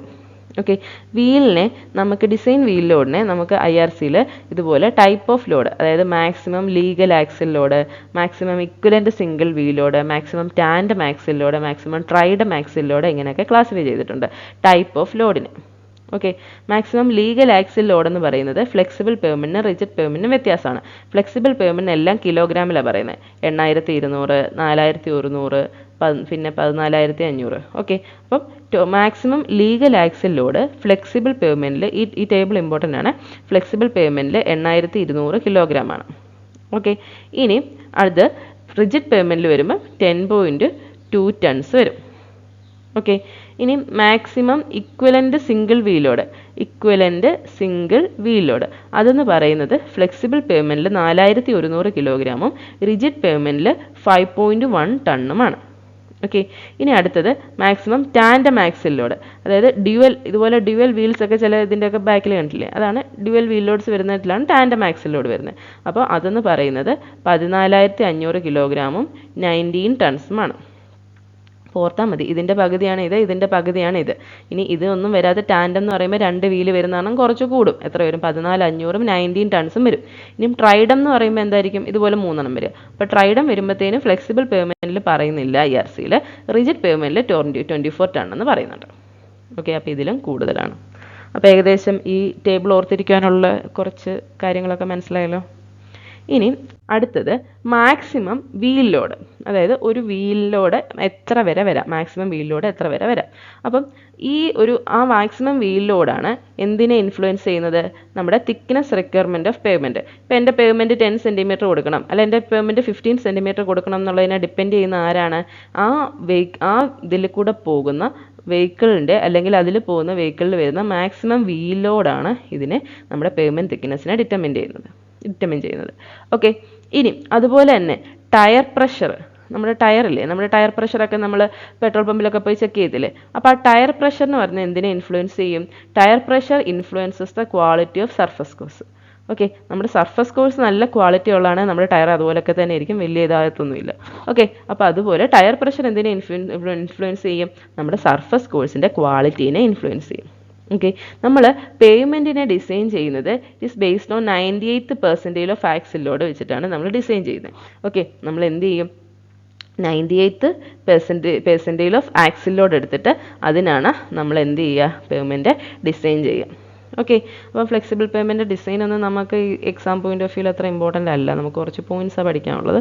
അപ്പോൾ ഇങ്ങനെ ഈ 98% ഓഫ് ആക്സിൽ ലോഡ് അങ്ങനെയുള്ള വാല്യൂസ് ഒക്കെ ഇമ്പോർട്ടൻ്റ് കേട്ടോ. പിന്നെ ഇങ്ങനെയൊക്കെയുള്ള പോയിൻറ്റ്സ് ആണെങ്കിൽ സ്റ്റേറ്റ്മെൻ്റ് ആയിട്ടായിരിക്കും വരിക. അപ്പം design of pavement is based on 98th percentage of axle load എന്നുള്ളത് മിക്കവാറും ക്വസ്റ്റ്യൻ വേണ്ട ചെറിയ ക്വസ്റ്റ്യൻ ആയിട്ടൊക്കെ വരും. ഈ 98th പെർസെൻറ്റേജ് മാറ്റി തരും, 89 80 ഒക്കെ മാറ്റി തരും, അപ്പം നമുക്ക് തെറ്റാൻ ചാൻസ് ഉണ്ട്. അപ്പോൾ അത് കാരണം ഇതൊന്ന് ഓർത്തിരിക്കുക, നമ്മൾ ഡിസൈൻ പേയ്മെൻറ്റ് ചെയ്യുന്നത് ആക്സിൽ ലോഡിൻ്റെ 98th പെർസെൻറ്റേജിലാണ്. ഓക്കെ, ഇനി അടുത്തത് നമ്മൾ പറയുന്ന കോണ്ടാക്ട് പ്രഷർ എന്ന് പറയുന്ന സാധനമാണ്. ഓക്കെ, അപ്പോൾ നമ്മൾ ഈ കോണ്ടാക്ട് പ്രഷർ എന്ന് പറയുമ്പോൾ കോണ്ടാക്ട് പ്രഷർ അല്ലെങ്കിൽ ഇൻഫ്ലേഷൻ പ്രഷർ അല്ലെങ്കിൽ ടയർ പ്രഷർ, ഇങ്ങനെ 3 ടേം ഉണ്ട്. ഇതൊക്കെ നമ്മൾ സിമിലറായിട്ട് ഇങ്ങനെ യൂസ് ചെയ്യും. അപ്പോൾ കോണ്ടാക്ട് പ്രഷർ എന്ന് പറയുമ്പോൾ അതിനെ നമുക്ക് ലോഡ് ഓൺ വീൽ എന്ന് വേണേലും പറയാം. ഓക്കെ, അപ്പം നമുക്കൊരു ഏരിയ ഓഫ് കോണ്ടാക്റ്റ് കാണും അല്ലേ, ആ വീലിന്, ആ area of contact area divided by എത്ര ഏരിയയിൽ ഇംപ്രിൻറ്റ് ചെയ്തിട്ടുണ്ട്. ഓക്കെ, ആ ഏരിയ ഓഫ് ഇംപ്രിൻറ്റ്, അതായത് കോണ്ടാക്റ്റ് ഏരിയ അല്ലെങ്കിൽ ഏരിയ ഓഫ് ഇംപ്രിൻറ്റ് എന്നായിരിക്കും പ്രഷർ എന്ന് പറയുമ്പോൾ ലോഡ് വരണ്ടേ, load on wheel divided by contact area. Okay, അപ്പോൾ ഇതിനകത്ത് ലോഡ് ഓൺ വീലാണ് നമ്മൾ കോണ്ടാക്ട് പ്രഷർ എന്ന് പറയാം, അതിനകത്ത് ലോഡ് ഓൺ വീലും വരും, വരും ഏരിയ ഓഫ് ഇംപ്രിൻറ്റ് അല്ലേ കോണ്ടാക്ട് ഏരിയയും വരും. അപ്പോൾ load divided by contact area ആയിരിക്കും പറയുക, നമ്മുടെ കോണ്ടാക്ട് പ്രഷർ എന്ന് പറയാം. ഓക്കെ, നമ്മൾ സാധാരണ ഈ കോണ്ടാക്ട് ഏരിയനെ നമ്മളൊരു സർക്കിളായിട്ടാണ് അസ്യൂം ചെയ്യുന്നത്, പക്ഷേ ശരിക്കും അതൊരു എലിപ്റ്റിക്കലാണെങ്കിൽ നമ്മൾ അതിനെ അസ്യൂം ചെയ്യുന്നത് എന്താണ്, അതൊരു സർക്കിളായിട്ടാണ് നമ്മൾ അസ്യൂം ചെയ്യുക. ഓക്കെ, ഇനി ഒത്തിരി ഗ്രേറ്റർ ഡെപ്തിൽ പോകുമ്പം നമുക്ക് ആ ഒരു ടയർ പ്രഷറിൻ്റെ ഒരു എഫക്റ്റ് എന്ന് പറയുന്നത് ഷാലോ ഡെപ്തിലേ കാണത്തുള്ളൂ. ഒരു ഡെപ്തൊക്കെ കുറച്ച് കൂടി കഴിയുമ്പം, അതായത് ഗ്രേറ്റർ ഡെപ്ത് ആയി കഴിയുമ്പോഴത്തേനും, ഇപ്പോൾ ഒരു കൺസിഡറബിൾ ഒരു ഡെപ്ത് കഴിഞ്ഞ് കഴിഞ്ഞ് ഗ്രേറ്റർ ഡെപ്ത് ആയി കഴിയുമ്പോഴത്തേനും നമ്മുടെ ടയർ പ്രഷറിൻ്റെ എഫക്റ്റ് ഒന്നും ആ ഭാഗങ്ങളിലൊന്നും കാണത്തില്ല. ഓക്കെ, പക്ഷേ ടോട്ടൽ ലോഡ് ഉണ്ടല്ലോ, നമ്മുടെ ടോട്ടൽ ലോഡ് എന്ന് പറയുന്നത് അതിന് ഒരു വെർട്ടിക്കൽ സ്ട്രെസ്, നമുക്കിവിടെ ഉണ്ടാകുന്ന വെർട്ടിക്കൽ സ്ട്രെസ്സിൽ ഒരു എഫക്റ്റ് കാണും. ഓക്കെ, വെർട്ടിക്കൽ സ്ട്രെസ്സിൻ്റെ മാഗ്നിറ്റ്യൂഡ് ഡിറ്റർമിൻ ചെയ്യുന്നത് ടോട്ടൽ ലോഡായിരിക്കും. ഓക്കെ, വെർട്ടിക്കൽ സ്ട്രെസ്സസ് കാണാനുള്ള ഇക്വേഷൻസ് ഒക്കെ നമ്മൾ GT പഠിക്കുന്നുണ്ട്. ഓക്കെ, ഇനി അടുത്തത് നമ്മളിപ്പോൾ കോണ്ടാക്ട് പ്രഷറിനെ പറ്റി പറഞ്ഞല്ലേ. സാധാരണ കോണ്ടാക്ട് പ്രഷർ എന്ന് പറയുമ്പം ഈ ടയറിൻ്റെ ഈ കോണ്ടാക്ട് ഏരിയ ടോട്ടൽ പ്രഷർ വരുന്നു, അതേ ഡിവൈഡഡ് ബൈ കോണ്ടാക്ട് ഏരിയ ആണ് കോണ്ടാക്ട് പ്രഷർ എന്ന് പറയുന്നത്. സാധാരണ റോഡ് വെഹിക്കിൾസിന് കോണ്ടാക്ട് പ്രഷർ എന്ന് പറയുന്നത് അറൗണ്ട് 5 to 7 kg/cm² ആയിരിക്കും വരുന്നത്. ഓക്കെ, ഫോർ റിജിഡ് പേയ്മെൻറ്റ്സിൽ IRC 58 പറയുന്നത് ടയർ പ്രഷർ ഫോർ ഡിസൈൻ എന്ന് പറയുന്നത്, ഡിസൈൻ ടയർ പ്രഷർ റിജിഡ് പേയ്മെൻറ്റ്സിൽ എടുക്കുന്നത് 0.8 MPa ആണ്. 0.8 MPa എന്ന് പറഞ്ഞാൽ 8 kg/cm² ടയർ പ്രഷറാണ് നമ്മൾ റിജിഡ് പേയ്മെൻറ്റ് ഡിസൈൻ ചെയ്യാൻ വേണ്ടിയിട്ട് എടുക്കുന്നത്. ഇനി നമ്മൾ tyre pressure correct just right ആണെങ്കിൽ നമ്മുടെ ടയർ ഏകദേശം ഇങ്ങനെ ഇരിക്കും. ഇനി ടയർ പ്രഷർ കുറവാണെങ്കിൽ എന്ത് സംഭവിക്കും, നമ്മുടെ വെഹിക്കിളിൻ്റെ വീലിങ്ങനെ കുറച്ച് ചളങ്ങിയ പോലെ ഇരിക്കും. ടയർ പ്രഷർ വളരെ കൂടുതലാണെങ്കിൽ അതിങ്ങനെ സ്വെല്ല് ചെയ്ത പോലെ ഇരിക്കും. ഓക്കെ, ഇനി അടുത്ത് വരുന്നൊരു കാര്യമാണ് റിജിഡിറ്റി ഫാക്ടർ. റിജിഡിറ്റി ഫാക്ടർ എന്ന് പറയുന്നത് നമ്മുടെ contact pressure divided by tyre pressure എന്നുള്ള റേഷ്യോ ആണ്. ഇപ്പോൾ contact pressure divide by tyre pressure, CT എന്നല്ല ഓർത്താൽ മതി, C divided by T, contact pressure divided by tyre pressure. അപ്പോൾ റിജിഡിറ്റി ഫാക്ടറിന് വാല്യൂ 1 ആവുകയാണെങ്കിൽ കോണ്ടാക്ട് പ്രഷറും ടയർ പ്രഷറും ഈക്വൽ ആണ്. അതായത് ടയർ പ്രഷർ എന്ന് പറയുന്നത് 7 kg/cm² ആണ്. ഓക്കെ, ഇനി ഈ റിജിഡിറ്റി ഫാക്ടർ ഗ്രേറ്റർ ദാൻ 1 ആവുകയാണെങ്കിൽ ടയർ പ്രഷർ എന്താണ്, ലെസ് ദാൻ 7 kg/cm² ആണ്. ഇനി ഈ റിജിഡിറ്റി ഫാക്ടർ ലെസ് ദാൻ 1 ആകുവാണെങ്കിലോ ഇതിനെക്കാട്ടിലും കുറവാകുവാണെങ്കിലോ ടയർ പ്രഷർ കൂടുതലാണ്, അതായത് ഗ്രേറ്റർ ദാൻ 7 kg/cm² ആണ്. ഓക്കെ ഓക്കെ പിന്നെ നമ്മൾ പറയാൻ പോകുന്നത് ഇക്വലൻ്റ് സിംഗിൾ വീൽ ലോഡിനെ പറ്റിയിട്ടാണ്.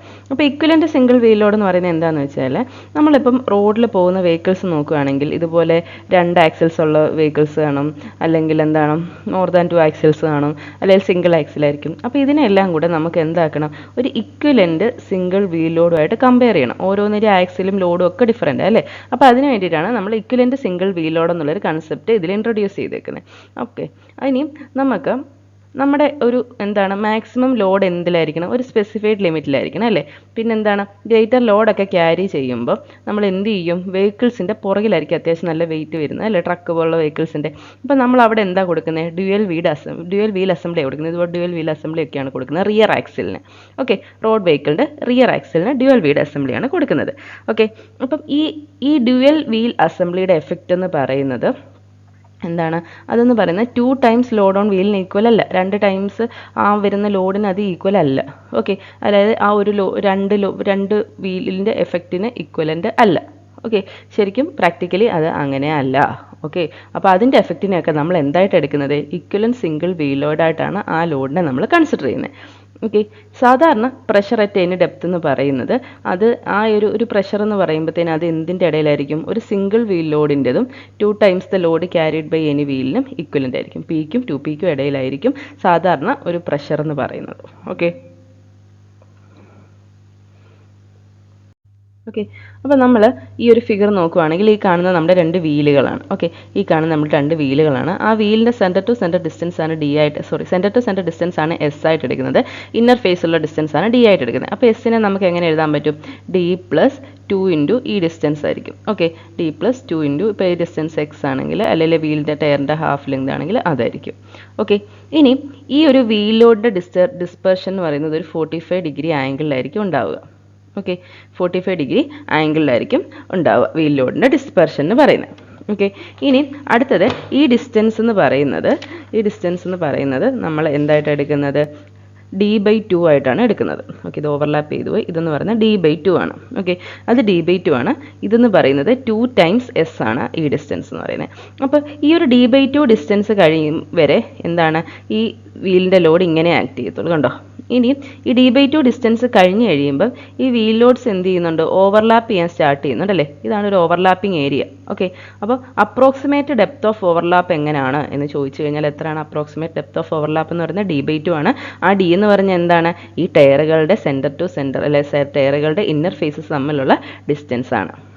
ഓക്കെ ഇനി നമുക്ക് എന്താണ് നമ്മുടെ ഡെപ്ത്, അതായത് നമ്മുടെ ഡെപ്ത്, ഇത് ഡെപ്ത് എന്നാണ് എഴുതിയിരിക്കുന്നത്, depth Z. Okay depth Z നമ്മൾ ലോഗ് സ്കെയിൽ എന്നാണ് എഴുതിയിരിക്കുന്നത്. ഡെപ്ത് ഇസഡ് ലോഗ് സ്കെയിലും ഇക്വലൻ്റ് സിംഗിൾ വീലോട് നമ്മൾ എന്ത് ചെയ്യുക, Y ആക്സിസിലും അത് ലോഗ് സ്കെയിലിൽ എടുത്തു കഴിഞ്ഞാൽ നമ്മൾ ഓരോ ഡെപ്തുകൾക്കുള്ള ഇക്വലൻ്റ് സിംഗിൾ വീലോട് നമ്മൾ പ്ലോട്ട് ചെയ്യുക. ഓക്കെ അപ്പോൾ ഇതെന്ന് പറയുന്നത് D/2 ഡെപ്തിനുള്ള ഇക്വലൻ്റ് സിംഗിൾ വീലോട് P ആണ്. 2S ഡിസ്റ്റൻസിനുള്ള ഇക്വലൻ്റ് സിംഗിൾ വീലോഡ് എന്ന് പറയുന്നത് എന്താണ്, 2 ടൈംസ് P ആണ്. നമ്മൾ പറഞ്ഞു Pക്കും 2Pക്കും ഇടയിലായിരിക്കും എന്ന് പറഞ്ഞു സ്ട്രെസ് അല്ലേ. അപ്പോൾ അതിനിടയിലുള്ള വാല്യൂ ആയിരിക്കും നമ്മുടെ ഡെപ്ത്. ഇപ്പോൾ Z1 ആണെങ്കിൽ നമുക്ക് ഇതിനകത്തുനിന്ന് ഈ ലോഗ് സ്കെയിൽ വെച്ച് കമ്പയർ ചെയ്ത് കണ്ടുപിടിക്കാം. ഒരു പ്രോബ്ലം നമ്മൾ ചെയ്യുന്നുണ്ട്, എക്സാമ്പിൾസിൽ ഒരു പ്രോബ്ലം നമ്മൾ ചെയ്യുന്നുണ്ട് ഒബ്ജക്റ്റീവ് ക്വസ്റ്റ്യൻസ് വരുമ്പോൾ. ഓക്കെ അപ്പോൾ നിങ്ങൾക്ക് കുറച്ചുകൂടെ പ്രോബ്ലം ചെയ്യുന്നത് എങ്ങനെയാണെന്ന് മനസ്സിലായി ലോഗ് വെച്ചിട്ട്. ഓക്കെ ഇനി ഇക്വലൻ്റ് സിംഗിൾ വീൽ ലോഡ് എന്ന് പറയുമ്പോൾ എന്താണ്, നമ്മൾ calculate either by equivalent deflection അല്ലെങ്കിൽ ഇക്വലൻ്റ് സ്ട്രെസ് ക്രൈറ്റീരിയ വെച്ചിട്ടാണ് നമ്മൾ equivalent single wheel load ESWL എന്നുണ്ട് ഇവിടെ. ഇക്വലൻ്റ് സിംഗിൾ വീൽ ലോഡ് നമ്മൾ കാൽക്കുലേറ്റ് ചെയ്യുന്നത് ഒന്നുകിൽ ഇക്വലൻ്റ് ഡിഫ്ലക്ഷൻ ക്രൈറ്റീരിയ വെച്ചിട്ടാണ്, അല്ലെങ്കിൽ ഇക്വലൻ്റ് സ്ട്രെസ് ക്രൈറ്റീരിയ വെച്ചിട്ടാണ്. അപ്പം ഇക്വലൻ്റ് ഡിഫ്ലക്ഷൻ ക്രൈറ്റീരിയ ആണ് നമുക്ക് അത്യാവശ്യം മോർ റിലയബിൾ ആയിട്ടുള്ളത്. അതായത് ഇക്വലൻ്റ് ആയിട്ടുള്ള ഡിഫ്ലക്ഷൻ ഉണ്ടാക്കുന്ന ഒരു ലോഡ് ഏതാണ് അങ്ങനെ കണ്ടുപിടിക്കുക. ഓക്കെ അപ്പം നമ്മുടെ ലോഡ് P1 ആണ്, അല്ലെങ്കിൽ അത് ഏത് ലോഡായിട്ട് മാറും, P2 ലോഡ് വരുമ്പോൾ എങ്ങനെ ആകും. ഓക്കെ അതിൻ്റെ number of repetition N1 N2 ഇങ്ങനെ എടുത്തു കഴിഞ്ഞാൽ നമുക്ക് എന്ത് കിട്ടും, P1 N1 = P2 N2. അതായത് ഈ ലോഡ് P1 ലോഡ് അറിയാം, N1 അത് റെപ്പിറ്റേഷൻ അറിയാം, P2 എന്ന് പറയുന്നത് വേറെ ലോഡാണ്. അപ്പോൾ എത്ര റെപ്പിറ്റേഷൻ ഓഫ് ലോഡ് വരും, N2 കണ്ടുപിടിക്കാം. In case P2 കണ്ടുപിടിക്കണമെങ്കിൽ P1 N1/N2 എന്ന് എടുക്കുക. അപ്പോൾ റെപ്പിറ്റേഷൻ ഓഫ് ലോഡ് അനുസരിച്ചിട്ട് നമ്പർ ഓഫ് റെപ്പിറ്റേഷനും കറസ്പോണ്ടിങ് ലോഡും വെച്ചിട്ട് കണക്ട് ചെയ്യുന്ന ഇക്വേഷൻ ഇതാണ്. ഓക്കെ ഇനി അടുത്തത് ഫ്ലെക്സിബിൾ പേയ്മെൻറ്റ് ഡിസൈനിൽ വരുന്ന മെത്തേഡ്സ് ആണ്. ഓക്കെ, അപ്പോൾ അതിൽ വരുന്ന ഒരു മെത്തേഡാണ് എംപിരിക്കൽ മെത്തേഡ്. എംപിരിക്കൽ മെത്തേഡ് എന്ന് പറയുമ്പോൾ എന്താണ്, നമ്മുടെ ഫിസിക്കൽ പ്രോപ്പർട്ടീസിനെയൊക്കെ ബേസ് ചെയ്തിട്ടുള്ളതാണ്. ഓക്കെ, അല്ലെങ്കിൽ ഫിസിക്കൽ പ്രോപ്പർട്ടീസിനെ ബേസ് ചെയ്തിട്ട്, അല്ലെങ്കിൽ സ്ട്രെങ്ത് ഓഫ് പേയ്മെൻറ്റ്, അല്ലെങ്കിൽ അതിൻ്റെ സോയിൽ സബ്ഗ്രേഡിൻ്റെ എന്താണ് സ്ട്രെങ്ത്, അതിനെയൊക്കെ റിലേറ്റ് ചെയ്തിട്ടാണ് എന്ത് എംപിരിക്കൽ മെത്തേഡ്സ് വരുന്നത്. ഓക്കെ, എംപിരിക്കൽ മെത്തേഡിൽ നമ്മൾ പഠിച്ചില്ലേ GI method, group index method എന്ന് പറയും കേട്ടോ. Group index method, CBR method, California bearing ratio method, stabilometer method, McLeod method, ഇതൊക്കെ എന്താണ് എംപിരിക്കൽ മെത്തേഡ്സ് ആണ്. ഇപ്പോൾ GI CBR നമ്മൾ പഠിച്ചിട്ടുണ്ട്, സ്റ്റെബിലിറ്റോയും മക്ലോഡ് നമ്മൾ പഠിച്ചിട്ടില്ല.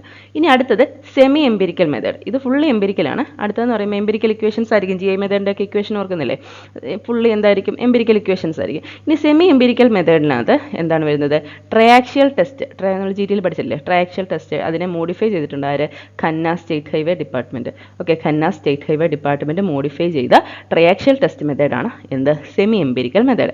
ഇനി ഒരു തിയറിറ്റിക്കൽ മെത്തേഡേ ഉള്ളൂ, ബർമിസ്റ്റർ മെത്തേഡ്. അത് ചോദിക്കാൻ ചാൻസ് ഉണ്ട് കേട്ടോ. തിയറിറ്റിക്കൽ മെത്തേഡ് ഒന്നേ ഉള്ളൂ, ബർമിസ്റ്റർ മെത്തേഡ്. അപ്പോൾ ഇതിനകത്തുനിന്ന് വേണമെങ്കിൽ ചോദിക്കാം ഓരോന്നും ഏത് മെത്തേഡ്, അല്ലെങ്കിൽ ഇതിനകത്ത് ഇപ്പം 3 എണ്ണം GI method, CBR method, stabilometer method, triaxial test modified by Khanna state highway department, ഇതിനകത്ത് സെമി എംപിരിക്കൽ മെത്തേഡ് ഏതാ, അങ്ങനെയൊക്കെ വേണമെങ്കിൽ ചോദിക്കാം. അപ്പോൾ ഇത് രണ്ടും ഓർത്തിരിക്കാമല്ലോ. Khanna state highway department develop ചെയ്ത ട്രയാക്ഷിയൽ ടെസ്റ്റാണ് സെമി എംപിരിക്കൽ മെത്തേഡ് എന്നും, തിയററ്റിക്കൽ മെത്തേഡ് ബർമിസ്റ്റർ മെത്തേഡ് ആണെന്ന് ഓർക്കാം. തിയററ്റിക്കൽ ബർമിസ്റ്റർ. ഓക്കെ, അങ്ങനെ വേണേൽ കണക്ട് ചെയ്തെന്ന് ഓർത്തിരിക്കാം. അപ്പം അത് രണ്ടും അറിയാമെങ്കിൽ നമുക്ക് ഇതിനകത്തുള്ള എംപിരിക്കൽ മെത്തേഡ് സുഖമായിട്ട് എടുക്കാം. GIയും CBR നമുക്ക് ഓർക്കാം. പിന്നെ അറിയാത്ത രണ്ടാണ് സ്റ്റെബിലിറ്റോയും മക്ലിയോഡ് മെത്തേഡും ഉള്ളൂ.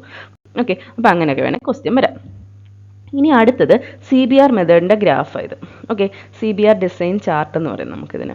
ഓക്കെ, ഇതിൽ കണ്ടോ ട്രാഫിക് ക്ലാസിഫിക്കേഷൻ കൊടുത്തേക്കുന്ന കണ്ടോ, നമുക്ക് എന്താ number of commercial vehicles per day exceeding 3 tons laden weight. Okay, അപ്പോൾ അങ്ങനെയുള്ള 3 ടൺസ് ലാഡൻ വെയിറ്റ് എക്സീഡ് ചെയ്യുന്ന കൊമേഴ്ഷ്യൽ വെഹിക്കിൾസ് 0 to 15 വരുന്ന റോഡാണെങ്കിൽ അത് കർവ് എയിലും, 15 to 45 ആണെങ്കിൽ അത് എത്ര വരും, B, 45 to 150 ആണെങ്കിൽ C വെച്ച് കർവ് വെച്ചിട്ട് നമ്മൾ ഡിസൈൻ ചെയ്യേണ്ടത്, 150 to 450 ആണെങ്കിൽ D, 450 to 1500 ആണെങ്കിൽ E, 1500 to 4500 ആണെങ്കിൽ F, എബോ 4500 ആണ് G. അപ്പോൾ അങ്ങനെയാണെങ്കിൽ ഓരോന്നും ഈ കൊമേഴ്ഷ്യൽ വെഹിക്കിൾസ് മാറുന്നതനുസരിച്ചിട്ട് നമ്മൾ ഗ്രാഫ് എടുക്കണം.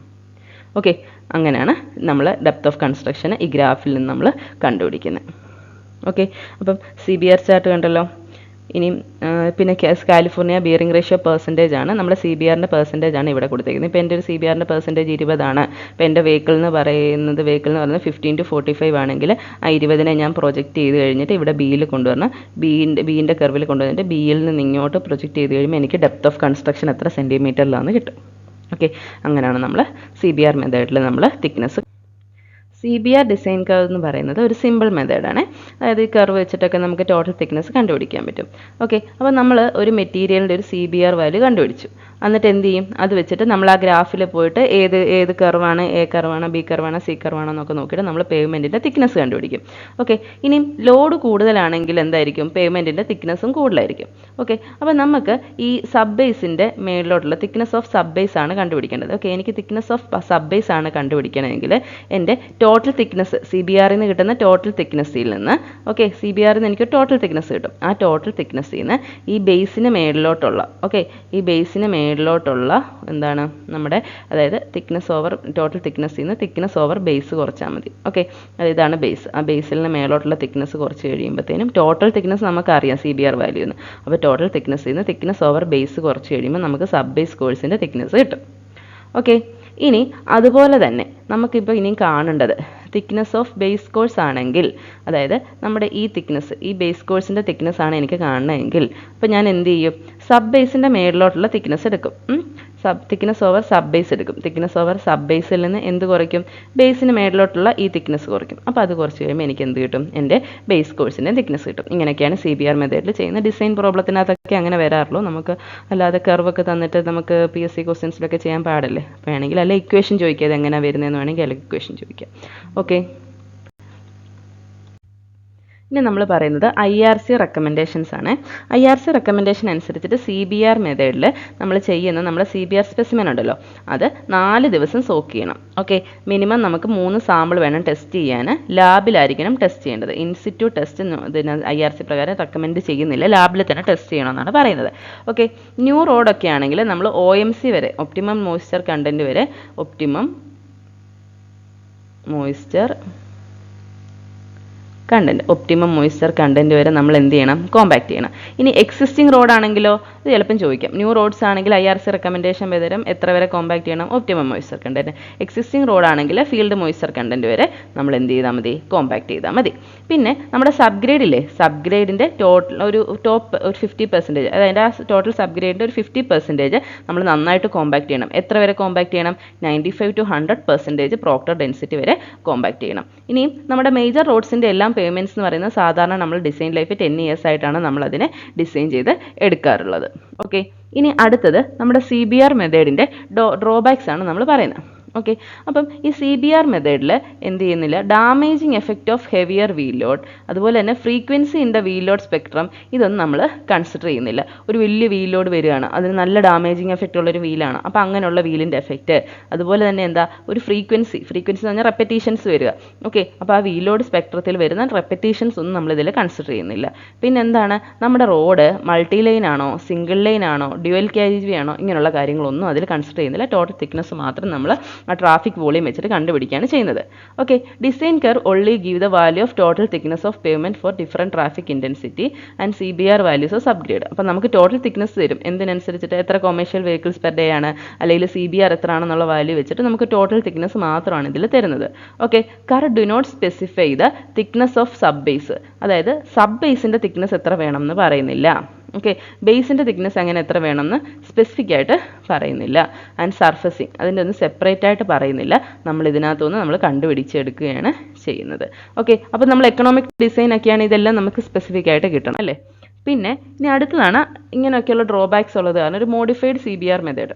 ഓക്കെ, മോഡിഫൈഡ് CBR മെത്തേഡ് കൊണ്ടുവന്നു. അതെന്ന് പറയുന്നത് ക്യുമുലേറ്റീവ് നമ്പർ ഓഫ് സ്റ്റാൻഡേർഡ് ആക്സിസിനെ റെപ്രസെൻറ്റ് ചെയ്തിട്ടാണ്. ക്യുമുലേറ്റീവ് എന്ന് പറഞ്ഞാൽ എന്താ, സം ചെയ്ത് വരിക.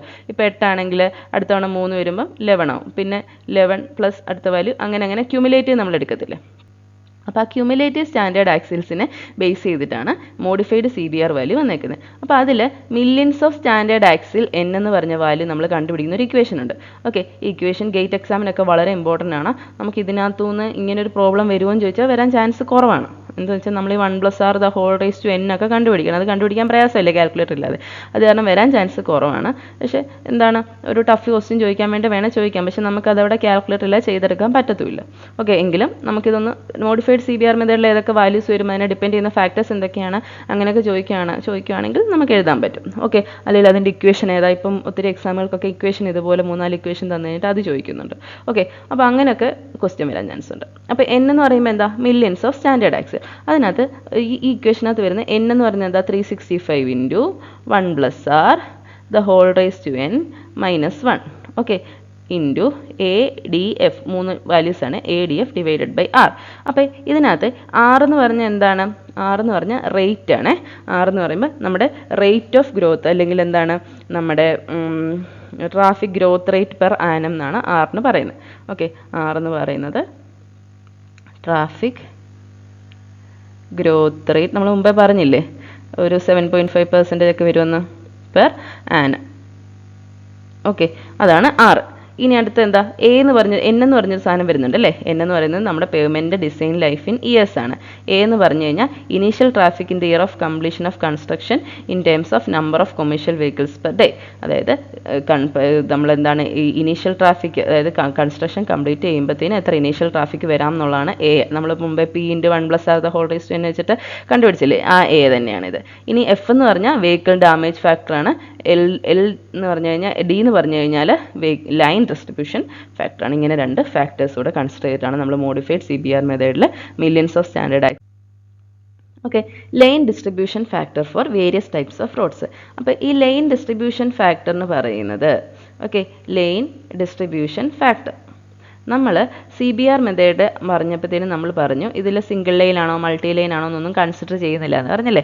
അപ്പോൾ ഇവിടെ നോക്കിയേ, സിംഗിൾ ലൈൻ ട്രാഫിക്, ഇതിനകത്ത് commercial vehicles in both direction should be considered. അപ്പോൾ ഒരു സിംഗിൾ ലൈൻ ട്രാഫിക്കേ ഉള്ളൂ, പക്ഷേ നമ്മൾ അങ്ങോട്ടും ഇങ്ങോട്ടുമുള്ള കൊമേഴ്ഷ്യൽ വെഹിക്കിൾസിനെ കൺസിഡർ ചെയ്യണമെങ്കിൽ ലൈൻ ഡിസ്ട്രിബ്യൂഷൻ ഫാക്ടർ 1 ആയിരിക്കും. ഇനി 2 ലൈൻ സിംഗിൾ ക്യാരേജ് വേ റോഡ്, അപ്പോൾ സിംഗിൾ ക്യാരേജ് വേ ആണ്, അതിനെ തന്നെ 2 ലൈൻസ് ആയിട്ട് ഡിവൈഡ് ചെയ്തേക്കുക. Okay, commercial vehicles in both direction should be considered ആണ്, 0.75 ആണ്. ഇനി അടുത്തത് എന്താ, 4 ലൈൻ, അതായത് നമുക്ക് 4 ലൈൻസ് ഉണ്ട്. 4 ലൈൻസ് ഉണ്ട്, അതായത് 4 ലൈൻസ് സിംഗിൾ കാരേജ് വേ റോഡാണെങ്കിൽ കൊമേഴ്ഷ്യൽ വെഹിക്കിൾസ് ബോത്ത് ഡയറക്ഷനിൽ കൺസിഡർ ചെയ്യുകയാണെങ്കിൽ 0.4 ഉള്ളൂ എന്ത് ലൈൻ ഡിസ്ട്രിബ്യൂഷൻ ഫാക്ടർ. ഇനി ഡ്യുവൽ ആണ്, അതായത് ഡ്യുവൽ 2 ലൈൻ കാരേജ് വേ.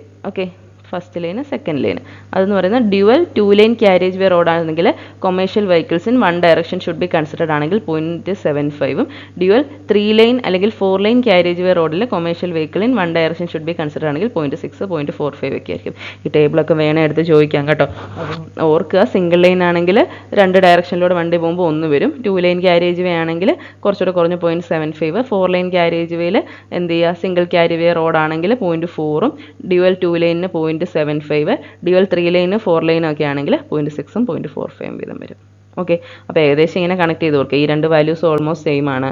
പിന്നെ അത് കഴിഞ്ഞിട്ട് 0.4ഉം 0.6 0.45 അങ്ങനെയൊക്കെ ഏകദേശം ഒന്ന് കണക്ട് ചെയ്ത് ഓർത്തിരിക്കുക. എക്സാമിന് പോകുമ്പോൾ നമ്മൾ ഇത്രയും വാല്യൂസ് ഓർക്കുമെന്ന് അറിയത്തില്ല, ചിലപ്പോൾ മറന്നു പോകും കേട്ടോ. പക്ഷെ അത് കാരണം ഒന്ന് മനസ്സിലാക്കി ഒന്ന് ഇടയ്ക്ക് റിവൈസ് ചെയ്തൊക്കെ വെക്കാം. ഓക്കെ, നമുക്കൊരു പ്രോബ്ലം നോക്കാം. A new 4 line divided highway. അപ്പം നമുക്കൊരു 4 ലൈൻ ഡിവൈഡഡ് ഹൈവേ ഉണ്ട് വിത്ത് 2 lines on each side of median. Okay, അപ്പം നമ്മുടെ മീഡിയൻ്റെ 2 സൈഡിലുമായിട്ട് എന്താണ് നമുക്ക് 2 ലൈൻസ് വരുന്നുണ്ട്. ഓക്കെ, മീഡിയൻ എന്നാണ് എന്നെ വിട്ടുപോയത്. Median is to be constructed on a subgrade of CBR. CBR പറയുന്നുണ്ട് 1.8% ആണ്. And average daily traffic of commercial truck traffic based on the last count was 88,000 in both the direction. The directional split of traffic, ഒരു directional split എന്ന് പറഞ്ഞിട്ടൊരു സാധനം തന്നിട്ടുണ്ട്, 55:45 എന്ന് തന്നിട്ടുണ്ട്. The vehicle damage factor based on axle load survey എന്ന് പറയുന്നത് VDF, vehicle damage factor D എന്ന് പറയുന്നത് 4% permanent section to be designed for a life of number of years എന്ന് പറയുന്നത് 15 years. The last traffic count was taken for 1 year back and project would be completed in 2 years from now. അപ്പം last traffic count 1 വർഷം മുമ്പ് എടുത്താണ്, ഇനിയിപ്പോൾ 2 വർഷം കഴിയുമ്പോൾ project complete ചെയ്യും. ഗ്രോത്ത് റേറ്റ് ഓഫ് ട്രാഫിക്കിൻ്റെ growth rate 7%. Design cumulative standard axle on the road will be, അതാണ് നമ്മൾ കണ്ടുപിടിക്കേണ്ടത്. അപ്പം നമുക്ക് 4 ലൈൻ ഡിവൈഡഡ് ഹൈവേ എന്ന് പറയുന്നുണ്ട്. ആനുവൽ ഡെയിലി ട്രാഫിക് എന്ന് പറയുമ്പോൾ ലാസ്റ്റ് കൗണ്ടിൽ 8,000 കൊമേഴ്ഷ്യൽ വെഹിക്കിൾസ് പെർ ഡേ ആണെന്ന് പറയുന്നുണ്ട്. Growth rate 7%. അപ്പം നമ്മൾ എന്ത് ചെയ്യണം, annual daily traffic for commercial vehicles in the year of completion of construction കഴിയുമ്പോൾ എത്ര ആവും നമ്മൾ കണ്ടുപിടിക്കണം. അപ്പോൾ അതെങ്ങനെ വരും, നമ്മുടെ ഇപ്പോഴുള്ളത് 8,000 പ്ലസ് റേറ്റ് ഓഫ് ഗ്രോത്ത് 1.07, എത്ര വർഷം കഴിഞ്ഞിട്ടാ, ഇപ്പോൾ ഓൾറെഡി 1 ഇയർ ആയി, ഇനി ഒരു 2 ഇയർ കൂടെ കഴിയുമ്പം എത്ര ആവും എന്നുള്ളതാണ് 1 + 2 എന്ന് വന്നത് 3 എന്ന് വന്നത്. ഓക്കെ, അപ്പം 9800. Okay, 9800 commercial vehicles per day എന്നിട്ട് design life 15 years, vehicle damage factor 4 എന്ന് പറയുന്നുണ്ട്. ഇനി നമുക്ക് ഡയറക്ഷൻ ഡിസ്ട്രിബ്യൂഷൻ ഫാക്ടർ എന്ന് പറയുന്നത് നമുക്ക് 55 45 എന്ന് പറഞ്ഞിട്ട് 2 വാല്യൂസ് തന്നേക്കുന്നത്, അതിൽ നമ്മൾ മാക്സിമം വാല്യൂ എടുക്കണം. അങ്ങനെ തന്നാൽ ഓക്കെ, അപ്പം 0.455 ആണ് ലൈൻ ഡിസ്ട്രിബ്യൂഷൻ ഫാക്ടർ, നമുക്ക് 0.75 എന്ന് എടുക്കാം. ഓക്കെ, അങ്ങനെ എടുത്തു കഴിഞ്ഞിട്ട് എന്ത് ചെയ്യുക, നമ്മുടെ ഇക്വേഷൻ അതുകൊണ്ട് അപ്ലൈ ചെയ്യുക. എങ്ങനെയാണ്, 365 × 1 + r എന്തായിരുന്നു, 7% എന്ന് പറഞ്ഞായിരുന്നു അല്ലേ. 15 the whole raised to 15 minus 1 into annual daily traffic നമ്മൾ പ്രൊജക്റ്റ് ചെയ്ത് 9,800 എന്ന് കണ്ടുപിടിച്ചു. പിന്നെ ഡി എത്രയാണ്, 0.55 മാക്സിമം വാല്യൂ എടുത്തു. പിന്നെ വെഹിക്കിൾ ഡാമേജ് ഫാക്ടർ എത്രയാണ്, 0.75. ഓക്കെ, അത് 4 ലൈൻസിലുള്ള കാരണം × 4 എന്ന് വന്നു. ഓക്കെ, ഇനി അങ്ങനെ ഇത് കഴിഞ്ഞ് അതേ ഡിവൈഡ് ബൈ 0.7 എന്ന് കിട്ടുമ്പോൾ നമുക്ക് എത്ര കിട്ടുന്നത്, 148 മെയിൻ സ്റ്റാൻഡേർഡ് ആക്സിൽസ്. അതാണ് നമ്മുടെ ആൻസറായിട്ട് കിട്ടുന്നത്. ഓക്കെ, ഇനി അടുത്തത് നോക്കി, വെഹിക്കിൾ ഡാമേജ് ഫാക്ടർ വാല്യൂസ് ആണ്. ഓക്കെ, നമ്മൾ vehicle damage factor line distribution factor പറഞ്ഞില്ലേ, അതുപോലെ വെഹിക്കിൾ ഡാമേജ് ഫാക്ടറിൻ്റെ വാല്യൂസ്. അപ്പം ഡിസൈനറിന് എന്തായിരിക്കണം, ഒരു realistic value of vehicle damage factor വേണം അല്ലേ. ആക്സിലോഡ് സർവേ ഒക്കെ നടത്തി കഴിഞ്ഞിട്ട് ഒരു റിയലിസ്റ്റിക് വാല്യൂ വേണം, അതായിരിക്കണം നമ്മൾ യൂസ് ചെയ്യുക. അപ്പോൾ initial traffic volume in terms of number of commercial vehicles per day, അതായത് ഇനീഷ്യൽ ട്രാഫിക് വോളിയം ഒരു 0 to 150 commercial vehicles per day ആണ്, അല്ലെങ്കിൽ 150 to 1,500 commercial vehicles per day ആണ്, അല്ലെങ്കിൽ ഗ്രേറ്റർ ദാൻ 1,500 ആണെങ്കിൽ നമുക്ക് ടെറൈൻ കാറ്റഗറി അനുസരിച്ചിട്ട് വെഹിക്കിൾ ഡാമേജ് ഫാക്ടർ മാറും. റോളിംഗ് ആൻഡ് ഹില്ലി ടെറൈനിലാണെങ്കിൽ 1.5 3.5 4.5 എന്നും, ഹില്ലി ആണെങ്കിൽ കുറച്ച് കുറവ് 0.5 1.5 2.5 എന്നൊക്കെയാണ് വരുന്നത്. ഓക്കെ, അപ്പോൾ അങ്ങനെയൊക്കെ ആയിരിക്കും വെഹിക്കിൾ ഡാമേജ് ഫാക്ടറിൻ്റെ വാല്യൂസ് തരും. നമുക്ക് മിക്കവാറും ക്വസ്റ്റ്യനിൽ തരും, ഇങ്ങനെ റോളിംഗ് പ്ലെയിനിലൊക്കെ എടുത്ത് വേണമെങ്കിൽ ചോദിക്കാൻ ചാൻസും ഉണ്ട് കേട്ടോ. ഇനി അടുത്തത് ഒരു നോട്ടാണ്. ഓക്കെ, ഇനി traffic in one direction is equal to half of the total traffic in both direction. അപ്പം നമുക്ക് ടോട്ടൽ ട്രാഫിക് ബോത്ത് ഡയറക്ഷനിലുള്ള വാല്യൂ ഉണ്ടെങ്കിൽ നമുക്ക് ഒരു ഡയറക്ഷനിലുള്ള ട്രാഫിക് കണ്ടുപിടിക്കാൻ എന്ത് ചെയ്യണം, അതിനെ ഡിവൈഡ് ചെയ്താൽ മതി, ഹാഫായിട്ട് ഡിവൈഡ് ചെയ്താൽ മതി. The significant difference between two streams occur when maximum traffic should be considered four design. അപ്പോൾ ഇങ്ങനൊരു ഇതിൽ നമ്മളിപ്പോൾ ഇവിടുത്തെ ട്രാഫിക്കിനും തമ്മിൽ സിഗ്നിഫിക്കൻ്റ് ആയിട്ട് ഡിഫറൻസ് ഉണ്ടെങ്കിൽ നമ്മൾ ആ സിഗ്നിഫിക്കൻ്റ് ആയിട്ടുള്ള മാക്സിമം ഉള്ള ട്രാഫിക് ആയിരിക്കണം നമ്മൾ ഡിസൈൻ ചെയ്യുമ്പോഴത്തേനും നമ്മൾ കൺസിഡർ ചെയ്യേണ്ടത്. ഓക്കെ, ഇനി നമ്മൾ പഠിക്കാൻ പോകുന്ന സബ്ഗ്രേഡിനെ പറ്റിയിട്ടാണ്.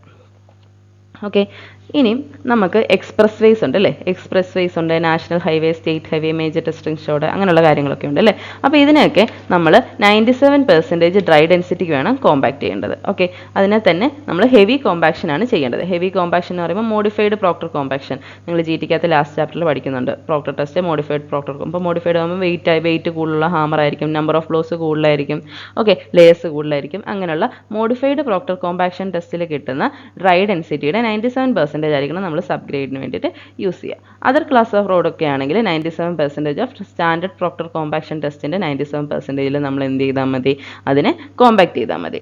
ഇനി for expressways, national highway, state highway, subgrade material should have dry density. അപ്പം നമ്മൾ ഇങ്ങനെയുള്ള എക്സ്പ്രസ് ഹൈവേ, NH, SH പോയിട്ട് നമ്മൾ എന്ത് ചെയ്യണം, നമ്മുടെ സബ്ഗ്രേഡിൻ്റെ ഡ്രൈ ഡെൻസിറ്റി ചെക്ക് ചെയ്ത് നോക്കണം. It should be less than 1.75 gram/cc ആയിരിക്കണം. ഇനി CBR value should be based on remoulded soil tested in lab only preferred by static compaction. അപ്പം നമ്മൾ ഈ CBR ടെസ്റ്റ് ചെയ്യുമ്പോഴത്തേനും ഓക്കെ, CBR ടെസ്റ്റ് ചെയ്യുമ്പോഴത്തേനും നമ്മൾ ടെസ്റ്റ് എവിടെ ലാബിലാണ് ചെയ്യേണ്ടത്, സ്റ്റാറ്റിക് കോമ്പാക്ഷൻ ടെസ്റ്റ് ചെയ്തിട്ടാണ് നമ്മൾ എന്ത് ചെയ്യുന്നത്, റീമോൾഡഡ് എന്ന് പറഞ്ഞാൽ എന്താ, നമ്മൾ സാമ്പിൾ എടുത്തുകൊണ്ട് റീമോൾഡ് ചെയ്തിട്ടാണ് സോയിൽ നമ്മൾ ചെയ്യുന്നത്, അല്ലാതെ സൈറ്റിലെ കണ്ടീഷനിലല്ല ചെയ്യുന്നത്. അപ്പോൾ അങ്ങനെയാണ് CBR ടെസ്റ്റ് ചെയ്യുന്നത്. അപ്പം CBR ടെസ്റ്റ് സാമ്പിൾ എത്ര ദിവസം സോക്ക് ചെയ്യണം, 4 days നമ്മൾ സോക്ക് ചെയ്യണം. അപ്പോൾ ഇങ്ങനെയൊക്കെയാണ് സബ്ഗ്രേഡിൻ്റെ വാല്യൂസ് കണ്ടുപിടിക്കുന്നത്. ഇനി ഈ മാക്സിമം 3 സാമ്പിൾ എടുക്കണം.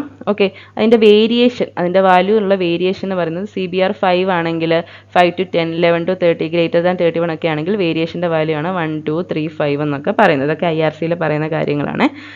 ഓക്കെ, ഇനി where the variations are more than the above specified value, okay, 6 test samples are required. അപ്പോൾ നമുക്ക് ഈ വേരിയേഷന് ഇപ്പോൾ 3 സാമ്പിൾസ് എന്നല്ലേ പറയുന്നത്. അപ്പോൾ ഈ വേരിയേഷൻ 1ൽ പ്ലസ് ഓർ മൈനസ് 1ൽ കൂടുതലാണ്. ഇപ്പോൾ ഒരു സാമ്പിൾ എടുത്ത് അടുത്ത സാമ്പിൾ എടുത്തു, ഇപ്പോൾ ഈ ഒരു 1 വേരിയേഷൻ വരേണ്ടടുത്ത് ഒരു 5 or 6 ഒക്കെ വേരിയേഷൻ ആണെങ്കിൽ നമ്മൾ എന്ത് ചെയ്യണം, 6 ടെസ്റ്റ് സാമ്പിൾസ് എടുക്കണം. ഇവിടെ എഴുതിയിരിക്കുന്ന ടെസ്റ്റ് സാമ്പിൾസ് എന്നാണ്. Test samples are taken. Okay, ഇനി അടുത്ത് നമ്മൾ പഠിക്കുന്നത് ഇക്വലൻസി ഫാക്ടറിനെ പറ്റിയിട്ട്. ഇക്വലൻസി ഫാക്ടർ എന്ന് പറഞ്ഞാൽ എന്താണ്, അതെന്ന് പറയുന്നത് ഡാമേജിങ് ഫാക്ടറാണ്. Okay, damaging factor for different axle ലോഡാണ്. ഓക്കെ, അപ്പം damaging factor for different axle load. അപ്പോൾ ആക്സിൽ ലോഡ് എത്രയാണ്, അതേ divided by standard axle load എടുക്കുക. ഓക്കെ, നമ്മൾ പറഞ്ഞില്ലേ 4100, 8200, 14,500 എന്നൊക്കെ പറഞ്ഞില്ലേ.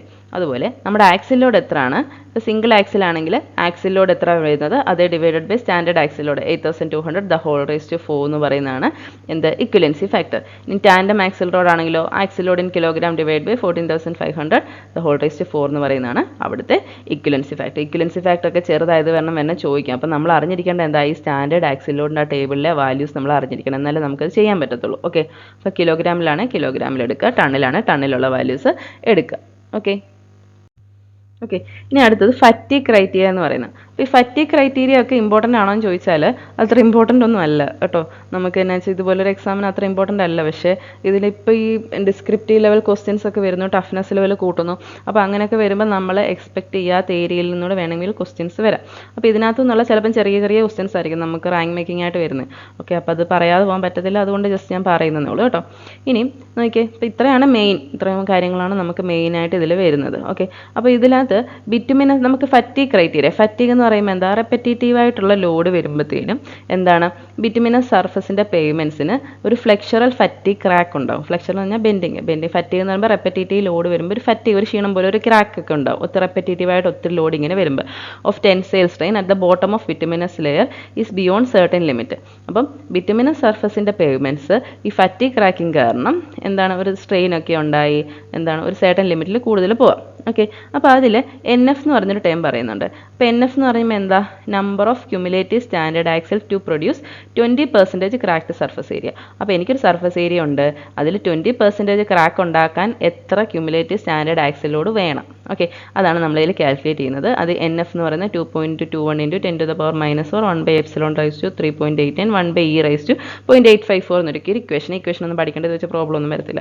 അപ്പോൾ ഇതിനകത്ത് ഈ എപ്സിലോൺ എന്ന് പറഞ്ഞാൽ എന്താ, നമ്മൾ സാധാരണ എടുക്കുന്ന സ്ട്രെയിൻ തന്നെ, ടെൻസൈൽ സ്ട്രെയിൻ ആണ്. അപ്പം tensile strain at the bottom of bituminous layer. Okay, അപ്പം അല്ലെങ്കിൽ അതിനെ മൈക്രോ സ്ട്രെയിൻ വേണേലും പറയാം. ഓക്കെ, മൈക്രോ സ്ട്രെയിൻ ആണ്. ഇനി അടുത്തത് മോഡുലസ് ഓഫ് ഇലാസ്റ്റിറ്റി ആണ് ഇ എന്ന് പറയുന്നത്. അത് മെഗാ പാസ്കലിലാണ് എടുക്കുന്നത്. അപ്പോൾ ഈ ഇക്വേഷനൊക്കെ എന്ന് പറയുന്നത് കാലിബ്രേറ്റ് ചെയ്ത് വെച്ചേക്കുന്ന ഇക്വേഷൻസ്, ഒരു പ്രത്യേക ഇക്വേഷൻ കാലിബ്രേറ്റ് ചെയ്ത് വെച്ചേക്കുന്നത് 35°C നമ്മൾ 80, 100 നമ്മൾ എന്താണ് പെനട്രേഷൻ വാല്യൂ ഉള്ള ബിറ്റുമിനെ യൂസ് ചെയ്യുമ്പോഴത്തേനും. ഓക്കെ, അപ്പോൾ ഇതിനെ ഈ ഒരു ഇക്വേഷനെ നമുക്ക് 20 to 45 ടെമ്പറേച്ചർ റേഞ്ചിൽ വരെ യൂസ് ചെയ്യാം. ഓക്കെ, ഈ poisons ratio of bituminous layer എന്ന് പറയുന്നത് 0.5 ആണെങ്കിൽ ഈ 35 to 40°C ഒക്കെ വരുമ്പോഴത്തേനും പിന്നെന്താണ് നമ്മൾ Poisson's ratio of bituminous layer എന്ന് പറയുന്നത്, നമുക്കിപ്പം പോയിസൺസ് റേഷ്യോ ഉണ്ടല്ലോ, എന്താണ് lateral strain divided by longitudinal strain, lateral strain divided by longitudinal strain എന്നുള്ള പോയിസൺസ് റേഷ്യോ എന്ന് പറയുന്നത് 0.5 ആണ്. എപ്പോഴും നമ്മൾ ടെമ്പറേച്ചർ എന്ന് പറയുന്നത് 35 to 40°C വരെ വരുമ്പോൾ. ഇനി അതുപോലെ തന്നെ പോയിസൺസ് റേഷ്യോയുടെ വാല്യൂ 0.35 വരും എപ്പം 20 to 30°C വരുമ്പോൾ. ഓക്കെ, അപ്പോൾ ഇത് പോയിസൺസ് റേഷ്യോയും അങ്ങനെയൊക്കെ നമ്മൾ എടുക്കാം. ഓക്കെ, അപ്പോൾ പോയിസൺസ് റേഷ്യോ ഒക്കെ നമുക്ക് എന്ത് വേണം, lateral strain by longitudinal strain. അപ്പം നമുക്ക് ലോഞ്ചിറ്റ്യൂഡിനൽ സ്ട്രെയിനിൽ ടെൻസൈൽ സ്ട്രെയിൻ കണ്ടുപിടിക്കണമെങ്കിൽ ലാറ്ററൽ സ്ട്രെയിൻ ഇൻറ്റു നമ്മൾ പോയിസൺസ് റേഷ്യോ എന്നായിരിക്കും നമ്മൾ എടുക്കുക. ഓക്കെ, അപ്പോൾ അതിനാണ് പോയിസൺസ് റേഷ്യോയുടെ വാല്യൂവിൻ്റെ കാര്യം ഇവിടെ പറഞ്ഞേക്കുന്നത്. ഇനി അടുത്തത് റട്ടിംഗ് ക്രൈറ്റീരിയ. റട്ടിംഗ് എന്ന് പറയുന്നത് നമ്മൾ ഫറ്റീഗ് പോലെ വരുന്നൊരു സാധനമാണ് റട്ടിങ്ങും. റട്ടിങ്ങിൻ്റെ ഇക്വേഷൻ കണ്ടോ, നേരത്തെ ഇക്വേഷൻ്റെ ചെറിയൊരു വ്യത്യാസമുള്ളൂ. 1/ε എന്ന് വരുന്നുണ്ട്, ഇയുടെ വാല്യൂ അവിടെ വരുന്നില്ല. അപ്പോൾ ഇതിനകത്ത് ഈ rutting criteria number of cumulative axles to produce rutting, അതായത് റട്ടിംഗ് ഉണ്ടാക്കുക, അതായത് എത്ര 20 mm റട്ടിംഗ് ഉണ്ടാക്കാൻ എത്ര സ്റ്റാൻഡേർഡ് ആക്സിൽ അതിൽ കൂടെ പാസ് ചെയ്ത് പോകണം. ഓക്കെ, അപ്പോൾ ഇതിനകത്ത് വരുന്ന ഈ എപ്സിലോൺ എന്ന് പറയുന്നത് vertical subgrade strain in micro seconds ആണ്. ഓക്കെ, ഇനി total cumulative axle to be used for the design of the permanent should include fatigue and rutting criteria also. അപ്പോൾ നമ്മൾ ഈ ടോട്ടൽ ക്യുമുലേറ്റീവ് ആക്സിൽ നമ്മൾ കൺസിഡർ ചെയ്യുമ്പോഴത്തേനും അതിനകത്ത് ഫറ്റീഗിൻ്റെ റട്ടിങ്ങിൻ്റെ 2 ക്രൈറ്റീരിയ കൺസിഡർ ചെയ്യണം. അപ്പോൾ ഇത്രയൊന്നും വന്നില്ലെങ്കിലും ചിലപ്പോൾ എന്താണ് ടോട്ടൽ ക്യുമുലേറ്റീവ് ആക്സിൽ നമ്മൾ ഡിസൈൻ ചെയ്യുമ്പോൾ എന്തൊക്കെ കൺസിഡർ ചെയ്യും, ഫറ്റീഗ് മാത്രം, റട്ടിങ് മാത്രം, ഫറ്റീഗും റട്ടിങ് കൺസിഡർ ചെയ്യും, ബോത്ത് കൺസിഡർ ചെയ്യത്തില്ല, അങ്ങനെയൊക്കെ പറഞ്ഞിട്ടായിരിക്കും ചിലപ്പം ക്വസ്റ്റ്യൻ വരിക. അപ്പോൾ അറ്റ്ലീസ്റ്റ് നമ്മൾ ഇതൊക്കെ ഒന്ന് കേട്ടിരുന്നാൽ അതിനകത്ത് ഫാക്ടർ കേട്ടിരുന്നാൽ നല്ലതല്ലേ, അതുകൊണ്ടാണ് പറഞ്ഞു കേട്ടോ. റട്ടിങ് എന്ന് പറയുമ്പോൾ അതൊരു എന്താണ് ക്രാക്ക് പോലെ ഒരു ഫോർമേഷനാണ്. 20 mm ക്രാക്ക് ഉണ്ടാക്കണമെങ്കിൽ എത്ര ആക്സിൽ ലോഡ്സ് വരുമ്പോഴാണ് 20 mm ക്രാക്ക് ഉണ്ടാക്കുന്നതെന്നാണ് ഈ NR കാണിച്ചേക്കുന്നത്. ഇതിനകത്ത് ഈ എപ്സിലോൺ എന്ന് പറയുന്നത് നമ്മുടെ സബ്ഗ്രേഡിന് വരുന്ന വെർട്ടിക്കൽ സ്ട്രെയിൻ ആണ്. ഓക്കെ, ഇനി അടുത്തത് നമ്മൾ മോഡുലസ് ഓഫ് ഇലാസ്റ്റിറ്റിയുടെ കാര്യം പറഞ്ഞല്ലേ, സ്റ്റീലിൻ്റെയൊക്കെ മോഡുലസ് ഓഫ് ഇലാസ്റ്റിറ്റി നമ്മൾ പഠിച്ചിട്ടില്ലേ, അതുപോലെ മോഡുലസ് ഓഫ് ഇലാസ്റ്റിറ്റി മെഗാ പാസ്കലിൽ കിട്ടാൻ വേണ്ടിയിട്ട് നമ്മുടെ CBR വാല്യൂ <5 ആണെങ്കിൽ 10 × CBR നിർത്താൽ മതി. ഓക്കെ, CBR വാല്യൂ <5 ആണെങ്കിൽ നമുക്ക് 10 × CBR എടുത്തു കഴിഞ്ഞാൽ നമ്മുടെ മോഡുലസ് ഓഫ് ഇലാസ്റ്റിറ്റി കിട്ടും. പക്ഷേ ഇനി CBR വാല്യൂ >5 ആണെങ്കിലോ, >5 ആണെങ്കിൽ നമുക്ക് 176 × CBR (0.64) എന്ന് എടുക്കണം. ഓക്കെ, ഇനി നമ്മുടെ ഗ്രാനുലാർ സബ്ബേസ് എന്ന് പറയുമ്പോൾ എന്താ, GSB എന്ന് നമ്മൾ പറഞ്ഞില്ലേ, GSB ഗ്രാനുലാർ സബ്ബേസിന് എന്താണ് നമ്മുടെ E2, നമ്മുടെ സബ് ബേസ് എന്ന് പറയുന്നത് തന്നെയാണ് ഗ്രാനുലർ സബ് ബേസ് എന്ന് പറയുന്നത്. അപ്പോൾ E2 എന്ന് പറയുന്നത് നമ്മൾ എടുക്കുകയാണ്, E2 ഇൻ മെഗാ പാസ്കൽ എന്ന് പറയുന്നത് E1 × 0.2 × H⁻⁴. അപ്പോൾ അതിൽ E1 എന്ന് പറഞ്ഞാൽ എന്താ, ഇലാസ്റ്റിക് മോഡുലസ്, നമ്മുടെ ഈ സബ്ഗ്രേഡ് ഇലാസ്റ്റിക് മോഡുലസ് ആണ് E1 എന്ന് പറഞ്ഞെടുക്കുന്നത്. E2 എന്ന് പറയുമ്പോൾ എന്താ, composite elastic modulus of granular sub base and base. അപ്പോൾ എൻ്റെ സബ് ബേസിൻ്റെതും സബ് ബേസ് എന്ന് പറയുമ്പോൾ എന്താ, G3യുടെ G3 G2 ബേസിൻ്റെയും രണ്ടിൻ്റെയും കൂടെ കോമ്പസിറ്റ് ഇലാസ്റ്റിക് മോഡുലസ് ആണ് E2 എന്ന് പറയുന്നത്. E1 എന്ന് കോമ്പസിറ്റ് ഇലാസ്റ്റിക് മോഡുലസ് നമുക്ക് എങ്ങനെ കിട്ടും, നമ്മുടെ സബ്ഗ്രേഡിൻ്റെ ഇലാസ്റ്റിക് മോഡുലസിനെ H⁻⁴ കൊണ്ട് മൾട്ടിപ്ലൈ ചെയ്തിട്ട് 0.2 കൊണ്ട് മൾട്ടിപ്ലൈ ചെയ്താൽ മതി. ഈ H എന്ന് പറയുമ്പോൾ എന്തായിരിക്കും, ആ ഗ്രാനുലർ സബ് ബേസ് ലെയറിൻ്റെ തിക്നെസ് ആണ് H എന്ന് പറയുന്നത്. ഓക്കെ, അപ്പോൾ ഇതിനകത്ത് ഇൻക്ലൂഡ് ചെയ്യുന്ന ഫാക്ടേഴ്സ് ഒക്കെ ഓർത്താൽ മതി. ഇത് വേണമെങ്കിൽ വരാം, പക്ഷേ ഇതുവരെ കണ്ടിട്ടൊന്നുമില്ല. അപ്പോൾ ഇങ്ങനൊരു ഇക്വേഷൻസ് ഒക്കെ ഉണ്ടെന്നൊന്ന് ഓർത്തിരിക്കുക. ഓക്കെ, ഇനി poisons ratio for both granular air as well as subgrade layer എന്ന് പറയുന്നത് നമ്മൾ എത്ര ആയിട്ട് എടുക്കുന്നത്, പോയിസൺസ് റേഷ്യോ 0.4 ആയിട്ടാണ് ഇവിടെ എടുക്കുന്നത്. ഓക്കെ, അപ്പോൾ അത്രയും കാര്യം ക്ലിയർ ആയല്ലോ. ഇനി അടുത്തത് പേയ്മെൻറ്റ് തിക്നെസ് ഡിസൈൻ ചാർട്ടാണ്. ഓക്കെ, അപ്പം 1 to 10 മീൻ സ്റ്റാൻഡേർഡ് ആക്സൽസ് ആകുമ്പോഴത്തേനും നമുക്ക് ഇങ്ങനെ ഒരു ചാർട്ടാണ് നമ്മൾ യൂസ് ചെയ്യുന്നത്. Okay, design traffic, total thickness. Okay, അപ്പം ഡിസൈൻ ട്രാഫിക്കിനനുസരിച്ചിട്ട് നമ്മൾ CBR എത്ര വാല്യൂ എന്ന് ചെയ്യും, അതിനകത്തുനിന്ന് ടോട്ടൽ തിക്നെസ് കണ്ടുപിടിക്കും. അതുപോലെ തന്നെ pavement thickness design chart for traffic 110 to 150 മീൻ സ്റ്റാൻഡേർഡ് ആക്സൽ. അപ്പോൾ അതിലും നമ്മൾ എന്ത് ചെയ്യുക, ഡിസൈൻ ട്രാഫിക് കണ്ടുപിടിക്കുക, CBR കണ്ടുപിടിച്ചിട്ട് കർവ് ചെയ്യുക, അതിനകത്തുനിന്ന് തിക്നെസ് കണ്ടുപിടിക്കുക. ഓക്കെ, അപ്പോൾ ഇത്രയും കാര്യങ്ങളൊക്കെയാണ് നമുക്ക് തിയറിക്കകത്ത് വരുന്നത്.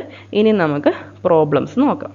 ഓക്കെ, അപ്പോൾ എല്ലാം ഏകദേശം നമ്മൾക്ക് എന്താണ് ഇക്വലൻ്റ് സിംഗിൾ വീൽ ലോഡ്, അതുപോലെ തന്നെ ഇതിനകത്ത് വരുന്ന അത് എന്താണ് നമ്മുടെ ആക്സിൽ ലോഡുകൾ, ഫ്ലെക്സിബിൾ പേയ്മെൻറ്റ്, റിജിഡ് പേയ്മെൻറ്റിലും കിലോഗ്രാമിലും ടണ്ണിലും ഒക്കെ വരുന്ന ലോഡുകൾ, അതൊക്കെ ഇമ്പോർട്ടൻ്റ് ആണ്. പിന്നെ മാക്സിമം തിയറി ക്വസ്റ്റ്യൻസ് ആയിരിക്കും. പിന്നെ നമ്മുടെ ഒരു റെപ്പറ്റേഷൻ ഓഫ് ലോഡ്സിൻ്റെ ഒരു ഇക്വേഷൻ ഇല്ലേ, P1N1 = P2N2, അതൊക്കെ ഇതിൽ ഇമ്പോർട്ടൻ്റ് കേട്ടോ. അപ്പോൾ നമുക്കിനി ക്വസ്റ്റ്യൻസ് നോക്കാം. Okay, thank you.